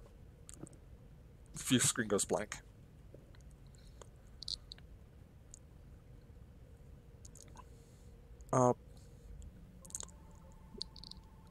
Jonas, where are you at the moment? I would be in. I would have worked in the med bay with 19 until she either needed to rest or regenerate, and then I probably would have stayed in the med bay. Okay, in 19, you were doing what down there? I'm looking up Lieutenant Commander Rye's personnel file because where the fuck do I know you from? Excuse me, sir. Okay. Hacking them files. This will be reason security. Oh, good. Great. And gee, I don't know. Can you Borgify it? Guys, I'm here. My girlfriend demanded that I go get her mangoes because I was in the middle of a game and she didn't know about. So I should still be here, but if I disconnect randomly for a second, it's because I'm in the supermarket getting mangoes. But I'm get your girlfriend mangoes. That takes priority. Yeah, I should still be on here. I have cell, hopefully, but if I just randomly disappear, I'm coming back. Okay, good to know. Thank you. Let's go. Yeah, for a second I thought he was like, guys, I'm right here. like, stop snooping. In the middle of our conversation, yeah. Right. So yes, are you looking at my Star Trek? Are you looking at my Starfleet Facebook? What are you doing? I'm hacking your file. Facebook, yep. There's Facebook to stalking you. So yeah, reason security. I would normally set the difficulty at 3 here. However, again, because of the aphasia, I am increasing the difficulty to 4. And Jonas is helping me. Jonas is helping. However, neither of you has a focus. No, I do not. That's fine. I wish I had a value for this. Actually, would discretion is the better part of valor work for this? Is it really valor we're talking about here? My personal valor. Go for it. Yes. Okay. So you have an automatic critical success toward your difficulty 4 roll. And I would like to buy an extra dice if that's possible. And you said it's insight security? Reason security. Reason security, okay. All right. So I have 4 successes. +1 from Jonas. 5 successes. Okay. Beep boop beep. Lieutenant Commander Rai Imeneha Turkev defected from the Romulan Imperial Navy shortly after the destruction of Romulus. Because he came to Starfleet from the Romulan Empire, he underwent a thorough debriefing from Starfleet intelligence. He then entered a Starfleet Academy equivalent training program and entered Starfleet as an ensign.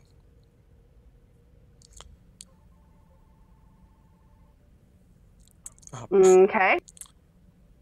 You do have an additional note here that prior to entering Starfleet, Rai was a scientist aboard the IRW Valdor during the Battle of the Basin Rift, which was where the Enterprise and 2 Romulan warbirds stopped Shinzon's coup of the Romulan government. Mm-hmm. And he belongs, right?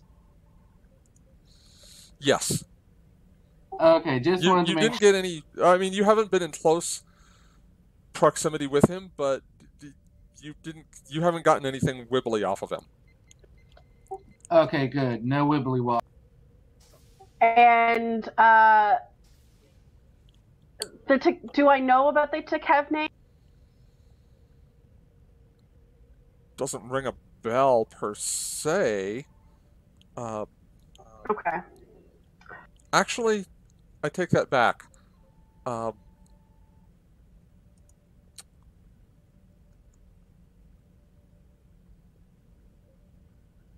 If an Insight Command role would potentially allow you to remember, Ooh, okay. But it is going to be difficulty 5. Oh boy, okay. Which, due to your aphasia, I am increasing to 6. Cool. Okay. Would my anthropology focus apply? Can you? You're trying to remember. Oh, this is a personal thing. Something, yeah. So, I'm gonna say no. Okay. Difficulty 6, actually, because of your aphasia. Correct. Okay.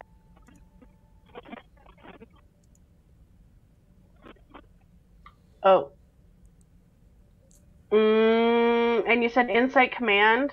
Insight Command. And after the session is over, I will, if you want to chat about it, I will tell you why I've set the difficulty so high. But for the time being, no, I'm very curious. No, I'm interested. All right. How much momentum would it be to get? To get 3 extra dice, it would cost 6 momentum. No, 2 dice. 2 dice is 3. Are people cool with me doing that? Go ahead. I mean, yeah, I'm go for it. big.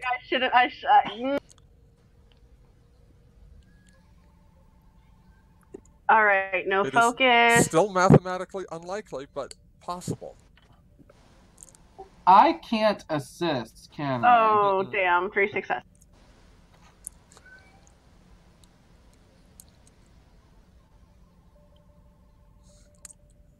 You are putting your mind through the ringer, trying to remember where you've seen this face. There are numerous Borg whose profiles he slightly resembles if you account for the mourning tattoos. Right. But he is no one you have ever encountered directly. So this is a personal, 219 memory. This is not a Borg thing. I can't answer that question. Okay. I will sit here frustrated for the because asking people about themselves, what's that? When you can just read a okay. Then yeah, I'm just gonna read over his file, try and figure some stuff out, get frustrated, be frustrated that I'm frustrated. And you're kind of reading this frustration in 19's body language, Jonas. Everything okay, 19? I know him from somewhere.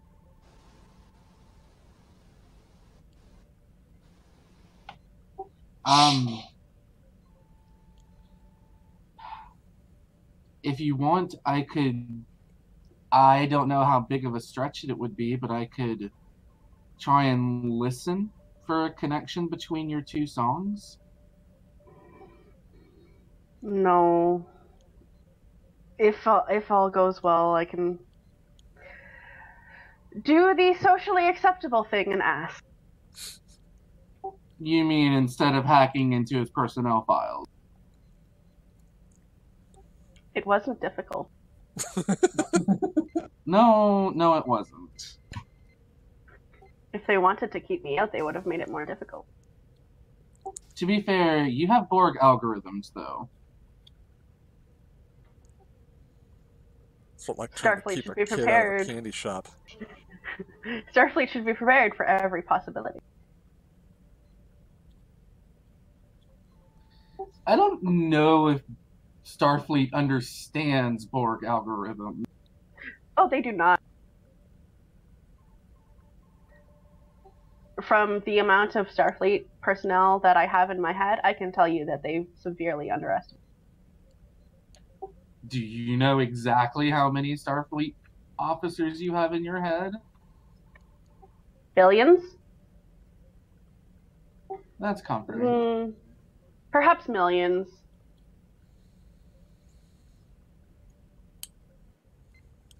How are you feeling? Awful. Do you want to lay down? I suppose I should. And he'll offer his arm to help her over to the bed.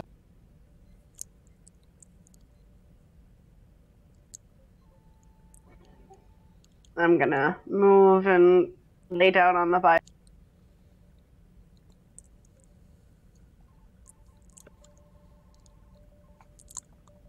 And something kind of unusual for 19 happens at this point. They just kind of fall asleep. Oh, what? Asleep. Jonas is going to stare a moment. Huh. Cool, I'm dead. No, literally sleeping. Oh, okay. I meant what I said.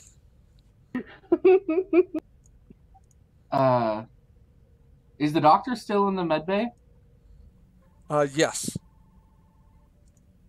Looking at 19, Jonas is going to quietly walk over to him. Doctor, have you ever seen 19 sleep? No, I didn't think they did. She literally just fell asleep on the bio bed. I'd better take a look. And Jonas, you have a now entirely too familiar feeling wash over you. As I feel it, do I have time to hit my combat? Yes.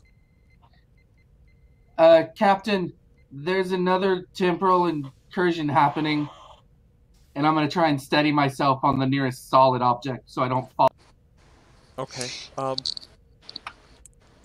Yeah, let's do a fitness security roll for that one. Difficulty 1. Oh, God. Actually, no. I'll make it difficulty 0 here. Fall into the wall, not away from the wall. Jonas is like, I may need to use momentum, y'all. Okay. Hey, I got 1 momentum. That's not that bad. So, What would they be? What would the security team be trying to register?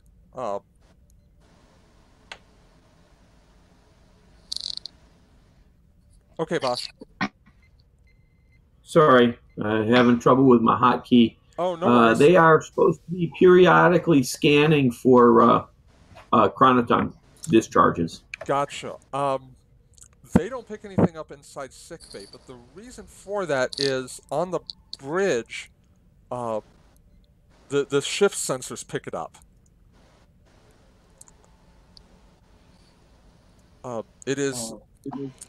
It registers on. It registers to the sensors as a 29th century time ship. Oh, thank God. I thought we were getting more poor. Bianca just says, hail the ship. Like, she was totally expecting this. Yeah. You know, like, she's not alarmed at all. So she's just I'm glad she was expecting it. Don't tell me, Lori. USS Dauntless, this is the USS Pastak. We were told we could be of assistance. We've been expecting you. Sorry, hope we're not late. I think you're probably just in time. But I'm bummed.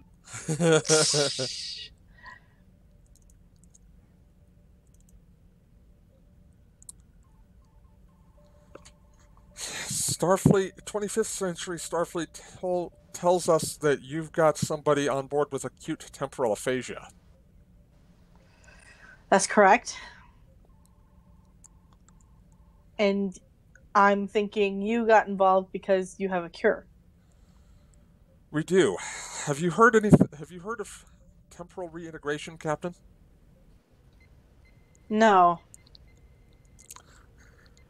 19 is experiencing their temporal aphasia because there are two versions of them in this timeline. One is the Romulan Captain Commander Nale.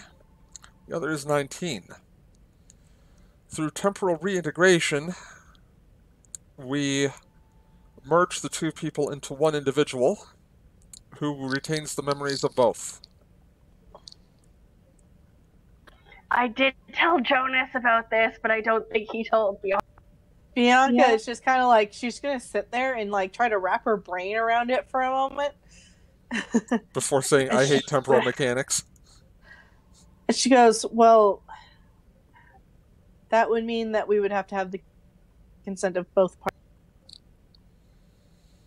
Correct. One of which has yet to arrive. We expect them to be showing up in just a few moments. In fact, if you check your sensors, you'll probably pick them up now. And Bianca just kind of nods over her shoulder at Tactical.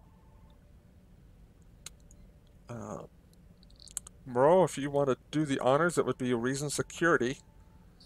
Difficulty 1.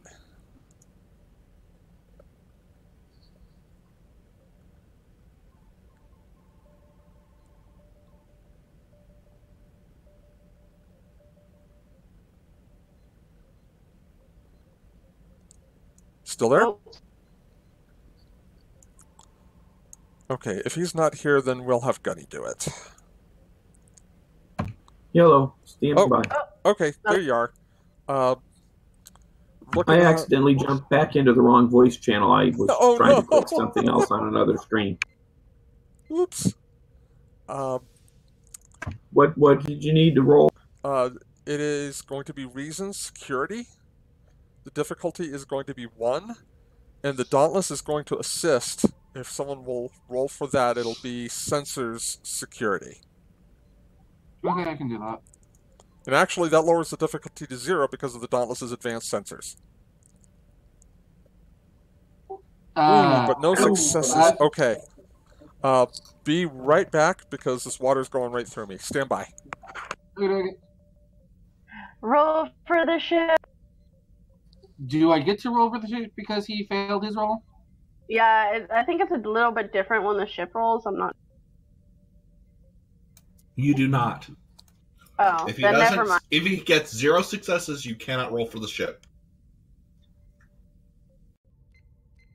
Well, it was still a difficulty 0 check. Yeah, I was watching that die. It's kind of hovered between the 2 and the 18 for just a second. If it's difficulty 0, then this, you can get the ship rolls because you succeeded anyways. Okay. I would still say we spend 2 momentum to get rid of that. Yeah. How much momentum have we got built right now?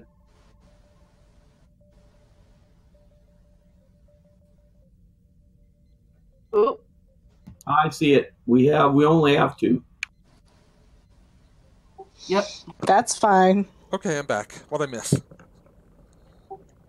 We made the check, but we got a complication, so we'd like to take the momentum we have and get rid of the complication. Okay, you can do that, but I'm going to tell you that I am about to spread threat to create a complication in any event. So it may be better off for you guys to let this complication ride. Okay. Alrighty. Let it ride. Okay, so sensors pick up a few things. As a few things are going on at once here. You pick up a Romulan multi-mission Explorer class ship approaching at warp, and then it disappears from scanners as it engages its cloaking device. At the same time, another ship decloaks 20,000 kilometers off the Dauntless' starboard bow. Captain, I've got a Romulan ship approaching at warp that just went to cloak, and we had one just decloak off the starboard bow. Very close. The ship that has decloaked is not Romulan. It is, in fact, a Borg cube. Do I feel that? You felt a temporal incursion. These must have happened at almost the same time. Do I hear them? Yes. Mm-hmm. Do I hear them? Yes. What is a like a mental check? A composure check would be control command. What do you believe the difficulty should be for this? I'm already in a weakened state because of all of the temporal incursions that would happen, so I would say 2 would be fair, or 3 if you think it should be a bit harder. I was going to go with 2, so let's do that. And that's fitness security. No, what was it? That is control security. Control command. Control command. Thank you. Borg cube off the starboard bow, raising shields. Red alert. I can hear them, and then I'll roll.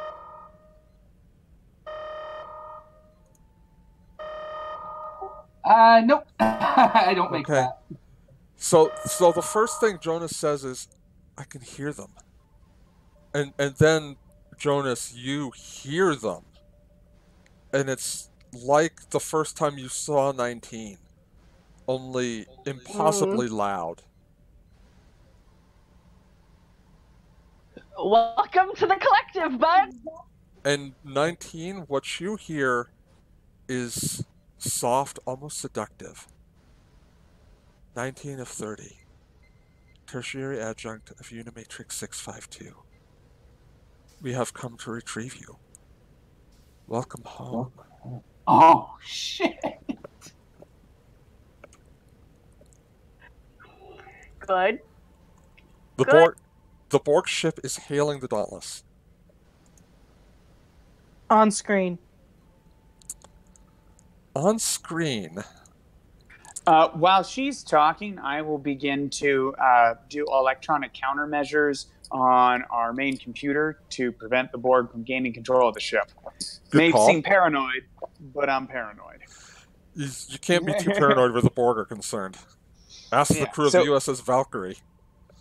Yeah, so I'm going to let them do their thing, but I'm not even asking the permission of the captain while she's keeping people busy to lock out the main computer. No, but it's totally understandable. A singular figure appears on the view screen.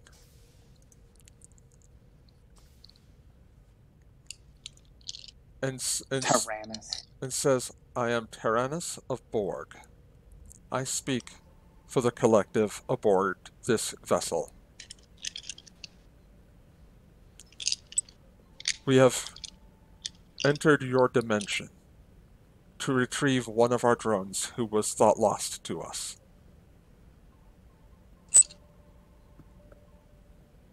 That's awfully great length for the Borg to go to. Had we known they were alive, we would have done so sooner. The information they have gained from this universe will be most useful to us." Well, I'm afraid that they are not available. They are a part of my crew, and they do not wish to go back. Have you asked them? Multiple times. May we speak with them?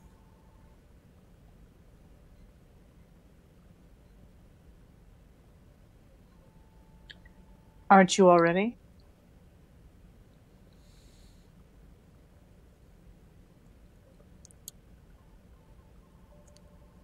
We have nanoprobes present. That is not the same as speaking to them. If what you say is true, and they do not consent to return, then we will return to whence we came. And I have your word on that. Yes. Very well. First to sickbay. Dr. Pierce here, go ahead. We have someone who wishes to speak to 19. Well, I can't very well move 19. Can they come to sickbay? I can reroute the channel there. Very well. And Bianca's going to listen in on this. Oh, sure. I'm sure somebody's monitoring communications. Dr. Pierce motions over to 19 and says, 19. And 19, for a second, it almost doesn't register that the doctor has said your name because you've been listening to the song of the collective. But then you hear him. Yeah. One thing that is interesting is that all these symptoms of your aphasia have begun to fade. Mm-hmm.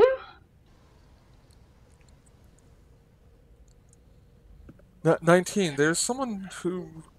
The captain says there's someone who wishes to speak with you?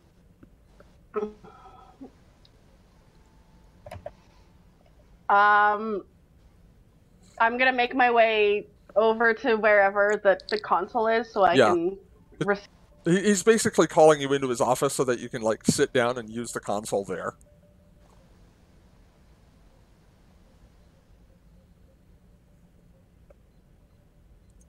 Okay, yeah, so I will... Oop.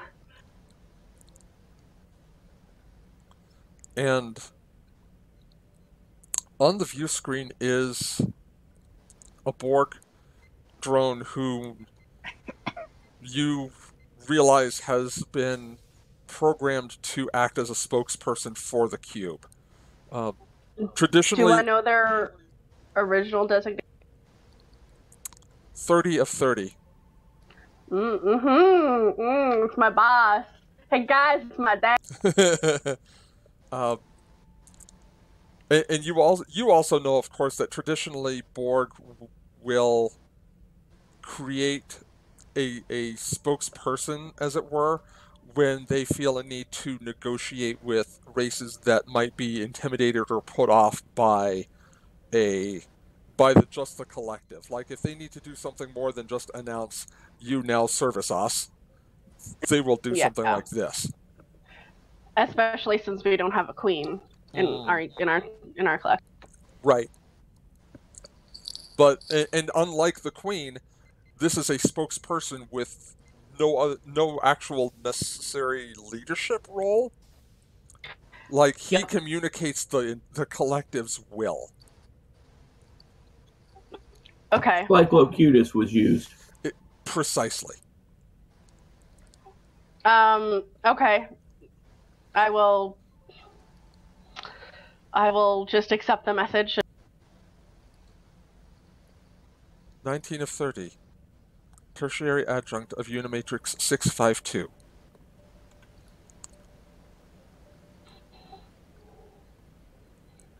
He basically says this by way of greetings. I am Tyrannus of Borg. I speak for the collective aboard our vessel. We have traveled to this dimension upon learning of your existence, and wish to know if you wish to return.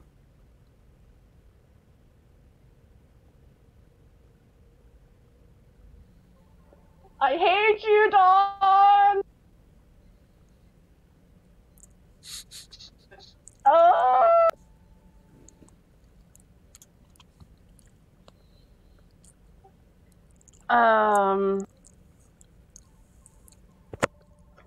Fuck.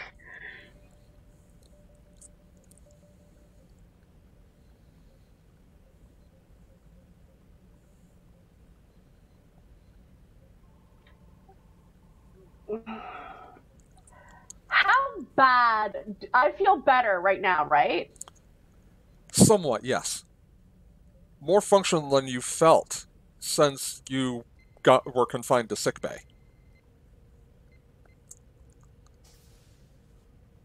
If I decline your offer? If you decline our offer, we will depart.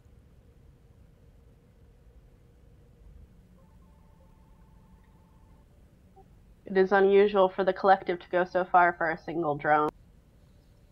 You are a single drone with unique knowledge of dimensional travel, temporal travel, and this dimension in particular. You and your knowledge are of value to the collective.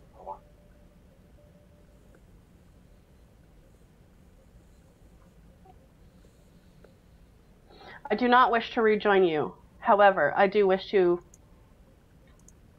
impart my knowledge. How do you choose to impart your knowledge?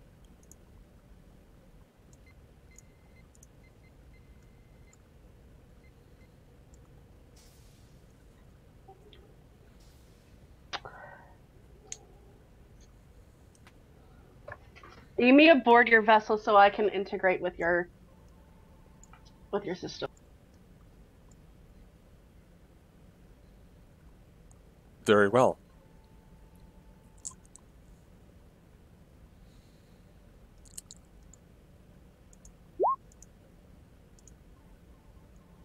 And as soon as you say that, the Borg transporter beam grips you. Captain, they've activated a transporter. I'm already rotating shield frequencies. Permission to go weapons free. Hold. 19? 19 is no longer aboard the Dauntless. Can I still get that, or am I being jammed? No, you're not being jammed. Give me a moment, Captain. Keep a transporter lock on them. At this point, I will need someone to roll control engineering, difficulty 3, to establish a transporter lock. I'll lower the difficulty to 2. I'll lower the difficulty to 2 because Dauntless is going to use its sensors engineering. Yeah, want me to handle that, guys? Sure, I'm in medbay rocking back and forth. All right, well, that sounds like I'm in a lot more of better position to use the sensors than you are, then. Probably true. All right, so what is it, a what? Control engineering. Gotcha. Sensor operations apply since I'm establishing a lock via sensors? Cool. Okay. Let me see here. Range is 3. Let's see if this works here. A focus is used. Yes. Oh, don't change the complication range. Don't change. No, I didn't. I changed the complication range. And There's then the 2 one different below areas. that, yeah, the top one is the complication range. The lower one is the task roll, which is what you would use if you're using momentum to buy an extra die. Okay. Oh, all right. I got you. Okay. All right. I'm not sure how the system works. Okay, cool. No worries. So, how much momentum do we have? 2. 2? Okay, hold on. Let me check some stuff here real quick. I have technical expertise, so whenever I use the ship's sensors, I get, I believe, to re-roll. Is that what I get to do? Plus, the Dauntless has advanced sensors, which means, I mean, the difficulty normally would have been 3. It's reduced by 1 to 2 because of those advanced sensors. Yeah, hold on. So you'll effectively, even without using a momentum, be rolling 3 dice. Someone else will roll for the Dauntless. Gotcha. Let me just check something real fast. If my Sure. computer decides not to be crappy, come on. Here it goes. Dauntless would be rolling sensor security. Sensors engineering for this. Okay. All right. So whenever I attempt a task assisted by the ship's computers or sensors, I may re-roll a d20, which may be the ship's dice. I can re-roll that. Okay, if good I to wish. know. Good to know. Okay. So go ahead and make with the roll. that, how much momentum do we have though, real fast? 2. 2. I put it up on the turn order box. I'm not sure if you can see that, but cool. I would like to spend a momentum for an extra dice anyway. Okay. Because 1 gets me. And there's a very good chance you'll get it back anyway. Yeah. So I'm going to go ahead and my die. Hopefully, let me know if this rolls 3 dice. I rolled it. It did. Oh, Holy yikes. shit. Yeah. Oh my gosh. Did I do very well? I take it that I did very well. No, my dear. Oh, you rolled 2 20s and a 19. All right. Well, in that case, I will re-roll one of those 20s because I get to do that. Yep, that's true. Yep, there we go. Go ahead and re-roll one of those 20s, please. All right. So we'll set the task roll to 1 for purposes of doing this. Let's see here. Oh, gotcha. Did I do it? You did. Okay, so 1 complication erased, and you've got a success, which means Dauntless can now assist. All right, I will roll for Dauntless. Cool. There we go. Okay, 2 successes, which is what you needed. Plus Cool. the complication. Gotcha. So, Borg sensors and all that. Borg shield and all that bullshit. You know. Yep. To be expected. You have a sensor lock.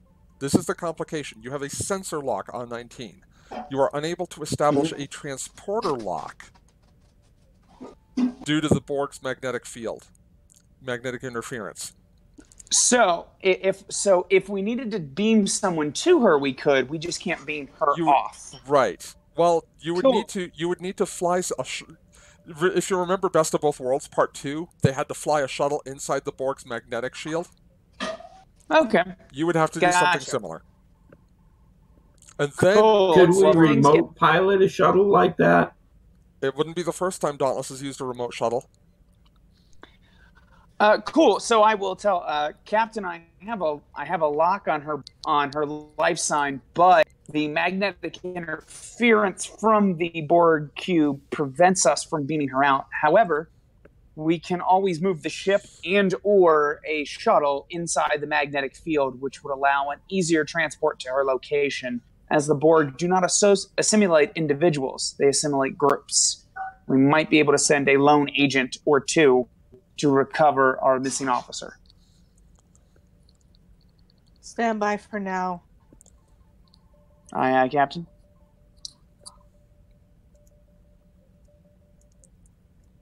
Okay, 19, you are aboard the Borg vessel. Home sweet home. Oh, it's got the perfect humidity and the right amount of tetryon particles.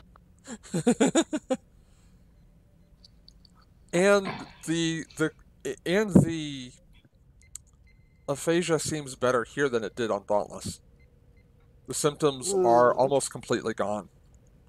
It's as if your body is at a quantum level starting to reintegrate.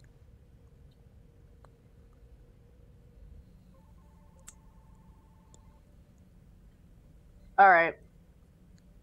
I'm assuming I was taken to the same site as... Yeah, you're in the same set of alcoves as Tyrannus. Excellent. I'm gonna make my way over to oh, what are they called?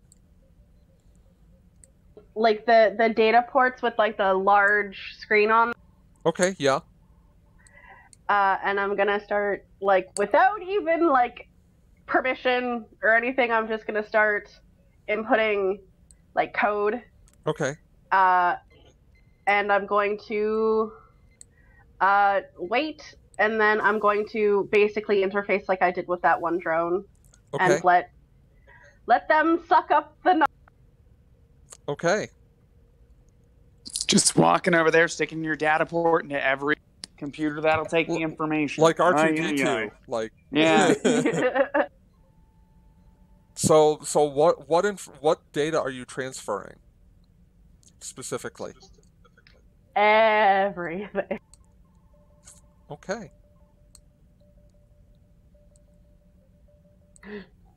Because 19 is scared and wants immortality.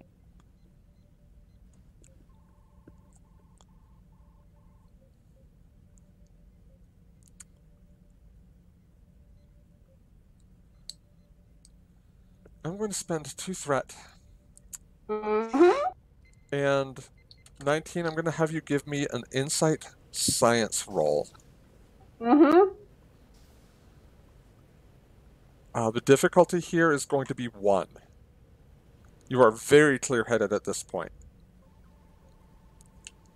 Do I have a focus set applies? No. Okay. Before I roll, I'm going to PM you because I have an idea of what you're going to tell me, and I want to see if I'm right. Okay.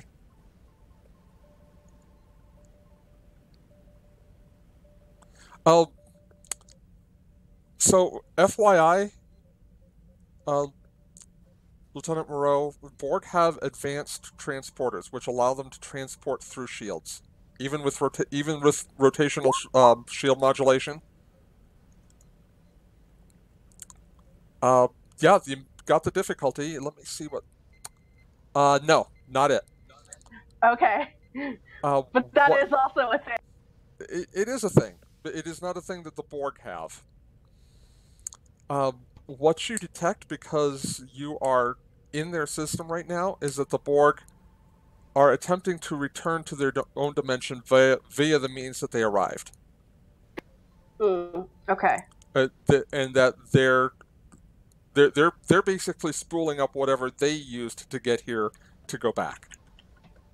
Liars and thieves, they're gonna kidnap you. I'm just gonna look to as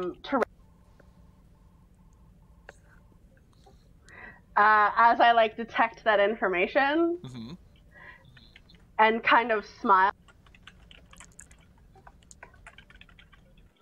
I thought that the information for a queen was lost. Information for a queen? Mm-hmm. Like, as in, like, that program was eradicated. Like, I'm basically saying, like, I thought, like, the need for a queen was eradicated. The need for a queen was eradicated. Then why are you acting like one? The collective has decided that the use of deception is an appropriate tool. Yeah, I was telling y'all I was thinking like a Romulan, but...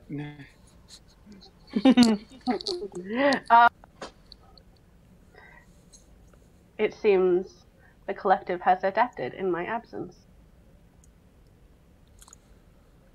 This is about the point where the Let's see. Let's pull this map back up. Now, I'm going to let you know, I got crazy bullshit worth of ideas if we're all there. I'm not saying they're going to work, but... This is about the point where you guys on the Dauntless start to notice something going on. You're picking up increased chronoton levels from the cube. Oh, God. Poor Jonas. Captain, they're getting ready to do something. So I'm going to turn around to Monroe, and this is all if the storyteller lets me. So, because I'm a shady motherfucking Romulan, and one of my values is, does the ends justify the means? If we get enough bullshit, I would like to somehow get her off the ship. I got a bunch of other Trek ways I can bullshit tech in the tech, if that's willing to happen. Let's do this. Yes, but I want to hear what's good for the story. Because Star Trek, anything's possible, so, you know. An electromagnetic pulse from the main deflector could briefly, just for a second, take the transport shield offline. Mm-hmm. Which would give you a window just long enough to possibly transport 19 back to the Dauntless. Gotcha. So, what my character will do, if everyone's okay with this particular... Once that starts happening, I'll, swing around my chair. I'll go...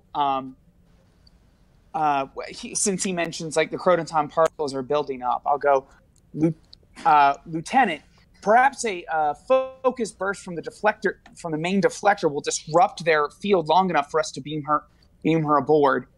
I was able to... Yep. So just to add on the fact that I'm a shady motherfucking Romulan, I was able to isolate a little bit more of her biosigns when I scanned her.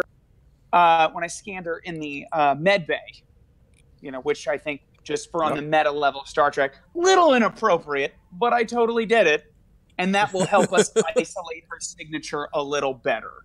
And I would like to channel, if I'm making a roll, my value of does the ends justify the means, kind of thing.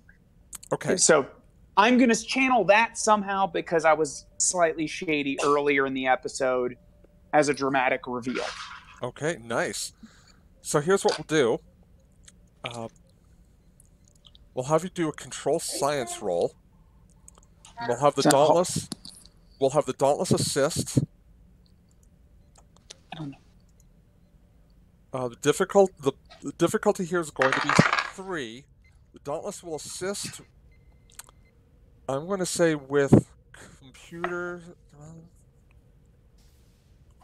No, cool. Structure security, since we're using the main deflector. Okay. All right, so we're doing control plus science, is what you good said. I assume sensor operations will apply.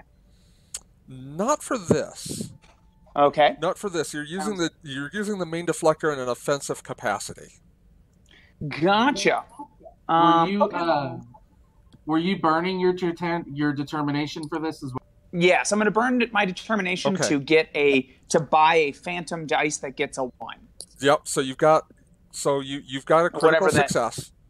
Yeah, whatever that's called. Yep. So you've got a critical success on the difficulty 3, which puts you in a pretty good situation.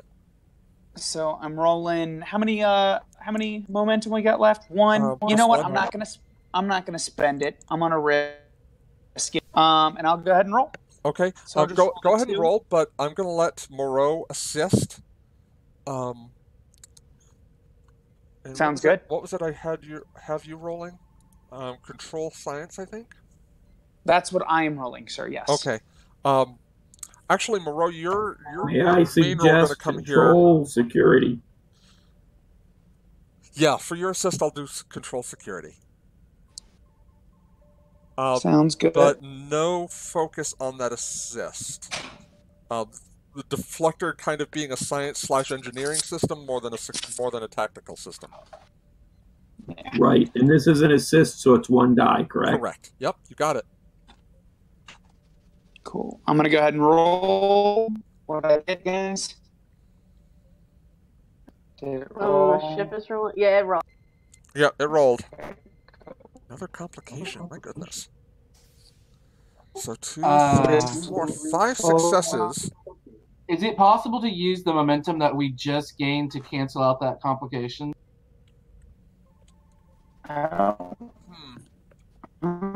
Yeah, okay. So it'll put you back down at 1 momentum. Long as we get the minimum as long as we get the minimum success, that would be my particular thing. Like, we need to get off the complication as a result of that. Cool, but if I ridiculously succeeded, you're kind of breaking up, but you guys did succeed on the roll, and I allowed you guys to spend 2 momentum to basically counteract the complication on my part. Cool. That being said, someone still has to transport 19 off the Borg cube. Whoever's who's that? in engine. That'll be Dash. To sell. To sell. To sell. Oh man. To sell can I or save Bosch. myself?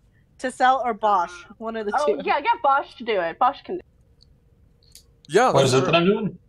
Bosch is going to try and transport 19 off the Borg cube while its magnetic shielding is down.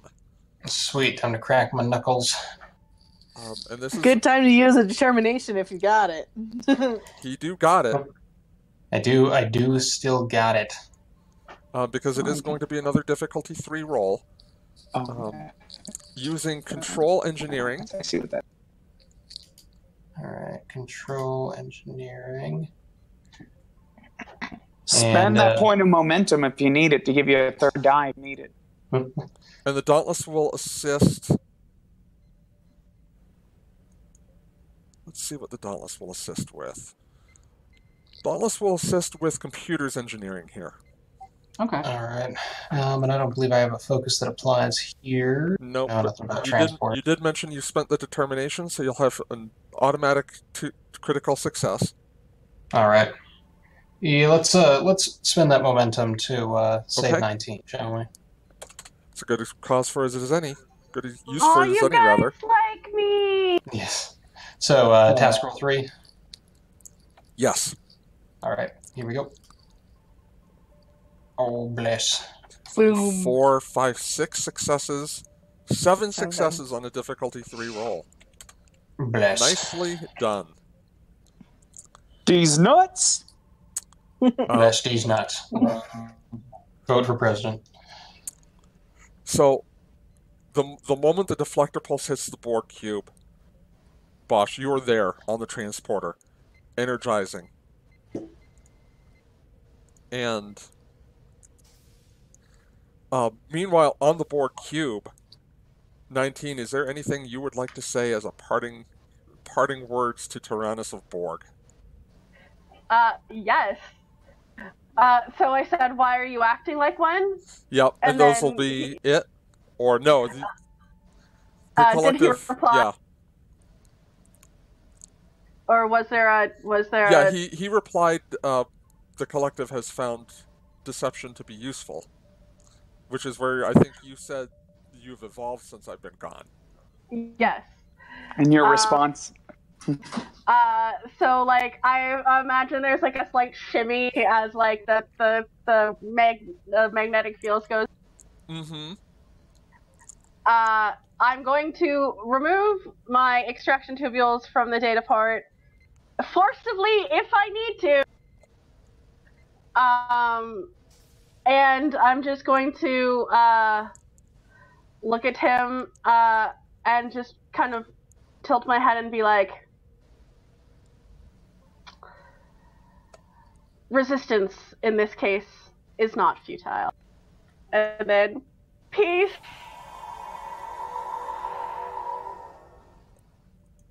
And that's when you find yourself back on the Dauntless.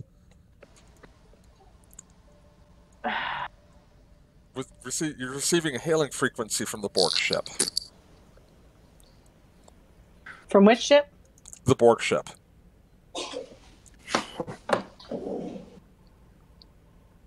On screen, yeah. You see Tyrannus again, and Bianca says, I see you can teach an old dog new tricks. And with that, Tyrannus smirks and says, well played, Captain. The view screen the view screen cuts out, and you see this Borg cube just full, like it loses its third dimension so that it just becomes flat, and then it compresses horizontally or vertically until it's just a line, like a Borg line, and then that compresses down to a point before it disappears. Well, that's not unsettling. It feels much worse than it looks.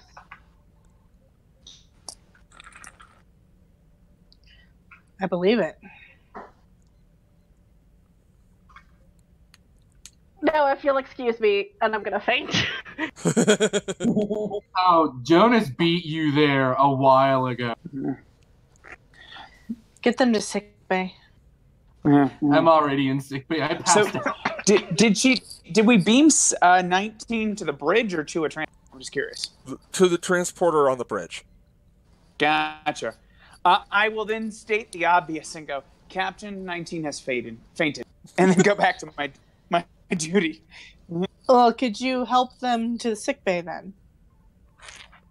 I will spin around in my chair, go over, and assist 19 to 6. I'm actually relatively trained in medicine, so I will begin first aid or anything needed. Yeah, I mean, like they're just. I don't think she needs CPR, but they're I'll just elevate her unconscious, feet or whatever. Yeah, basically asleep. Again. Yeah. The episode of Dauntless where everyone just falls asleep. Map. Yeah, where 19 just falls asleep the whole episode. So, epilogue time. Having established contact with Nelle's ship, you guys explain the situation to her and find that she is amenable to this process, even though it's not entirely sure what it will entail at the end, but it's worth it to save the timeline, is what she ends up saying.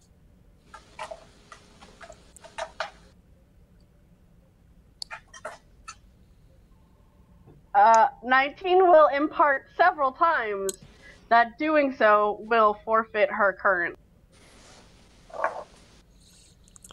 Her current what? Like job, life, plans. Is this in the ready room where we having this conversation? I'm thinking in sickbay, actually. Sickbay, okay. Yeah. So I'm there. I can participate. Yeah. Okay, cool.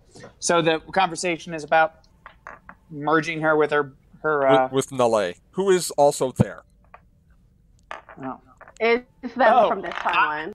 I will. So I walk over and stand with the Romulans, and then realize, oops, I'm on the wrong side of the table, and then walk over and join everybody else. Like, oh, my bad. I mean, I don't say that, but I just kind of stand there, look around, go, oh, wait, that's right. Blankly, and go back to, with my team. Yeah, exactly. So my question is, sub commander or commander, whatever her counterpart is, commander. How do you feel about this? Not that 19's particular point of view is discounted, but if both of us two halves make a whole. If both of us continue to exist, the damage to the fabric of the timeline will eventually become irreparable. In light of that, my career or my life is irrelevant.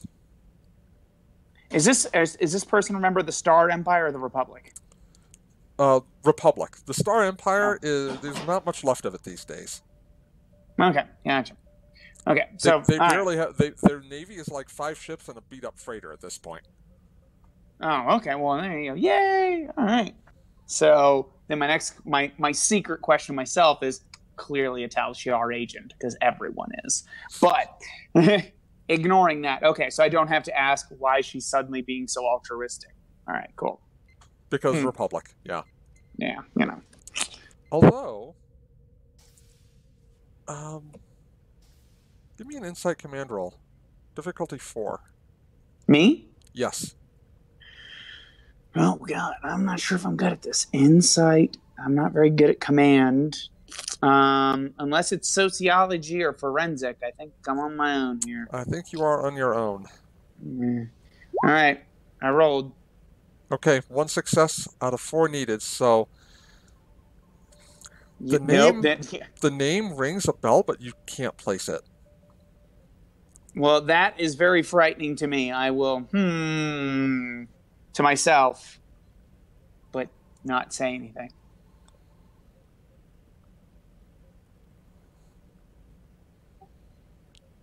So I'll turn to 19. This is her business at this point in time. I will continue to clandestinely, inappropriately scan people. You just hear Rye singing "Life Forms" in the background. Exactly. I'm just going to look to Naale.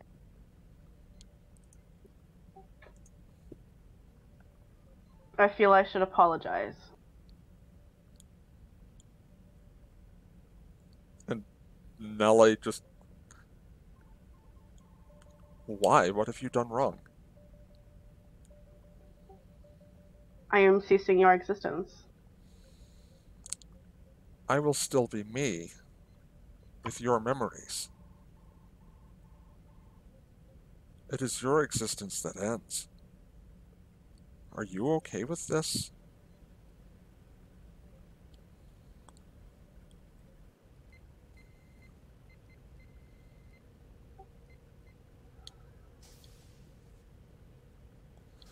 Although, I suppose from a certain point of view, you will still be you with my memories.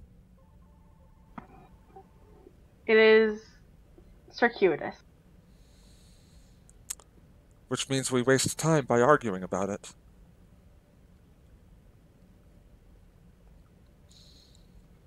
And I'm gonna look to Jonas.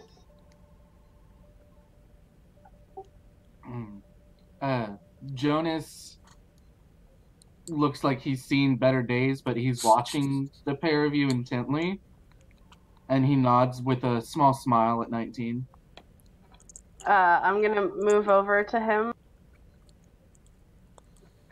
And I'm gonna kind of very awkwardly hug him. Oh. And Jonas will return a very weak, but as firm as he can manage in the moment, hug. I will clandestinely take note of my Romulan counterpart's emotional attachments. While they're hugging, he'll whisper in 19's ear, any universe where you can exist, whether outside of two beings or merged into one, I'll just be happy that you exist at all. I will totally eavesdrop on that conversation. And 19 will kind of pull back and like rest their forehead on Jonas's for a second before like standing up as straight as like Jolon True, Lieutenant Cardin.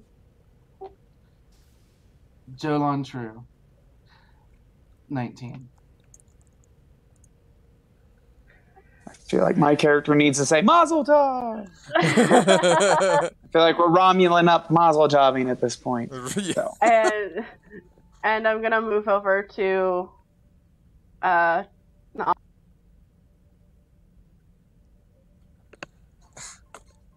Okay.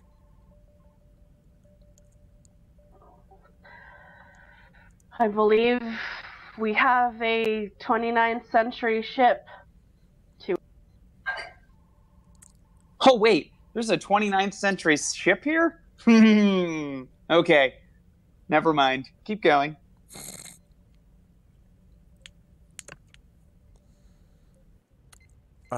With that, we will cut to the bridge. Where you guys pick up another Romulan ship incoming. scimitar. Yeah, scimitar class. Oh, right on time. And you're being Hail hailed. them. Oh. Wavelength. On screen. On screen is someone who you haven't seen in quite a while, but looks to be very comfortable in the captain's seat of a scimitar class warbird. And let me pull that up real quick. And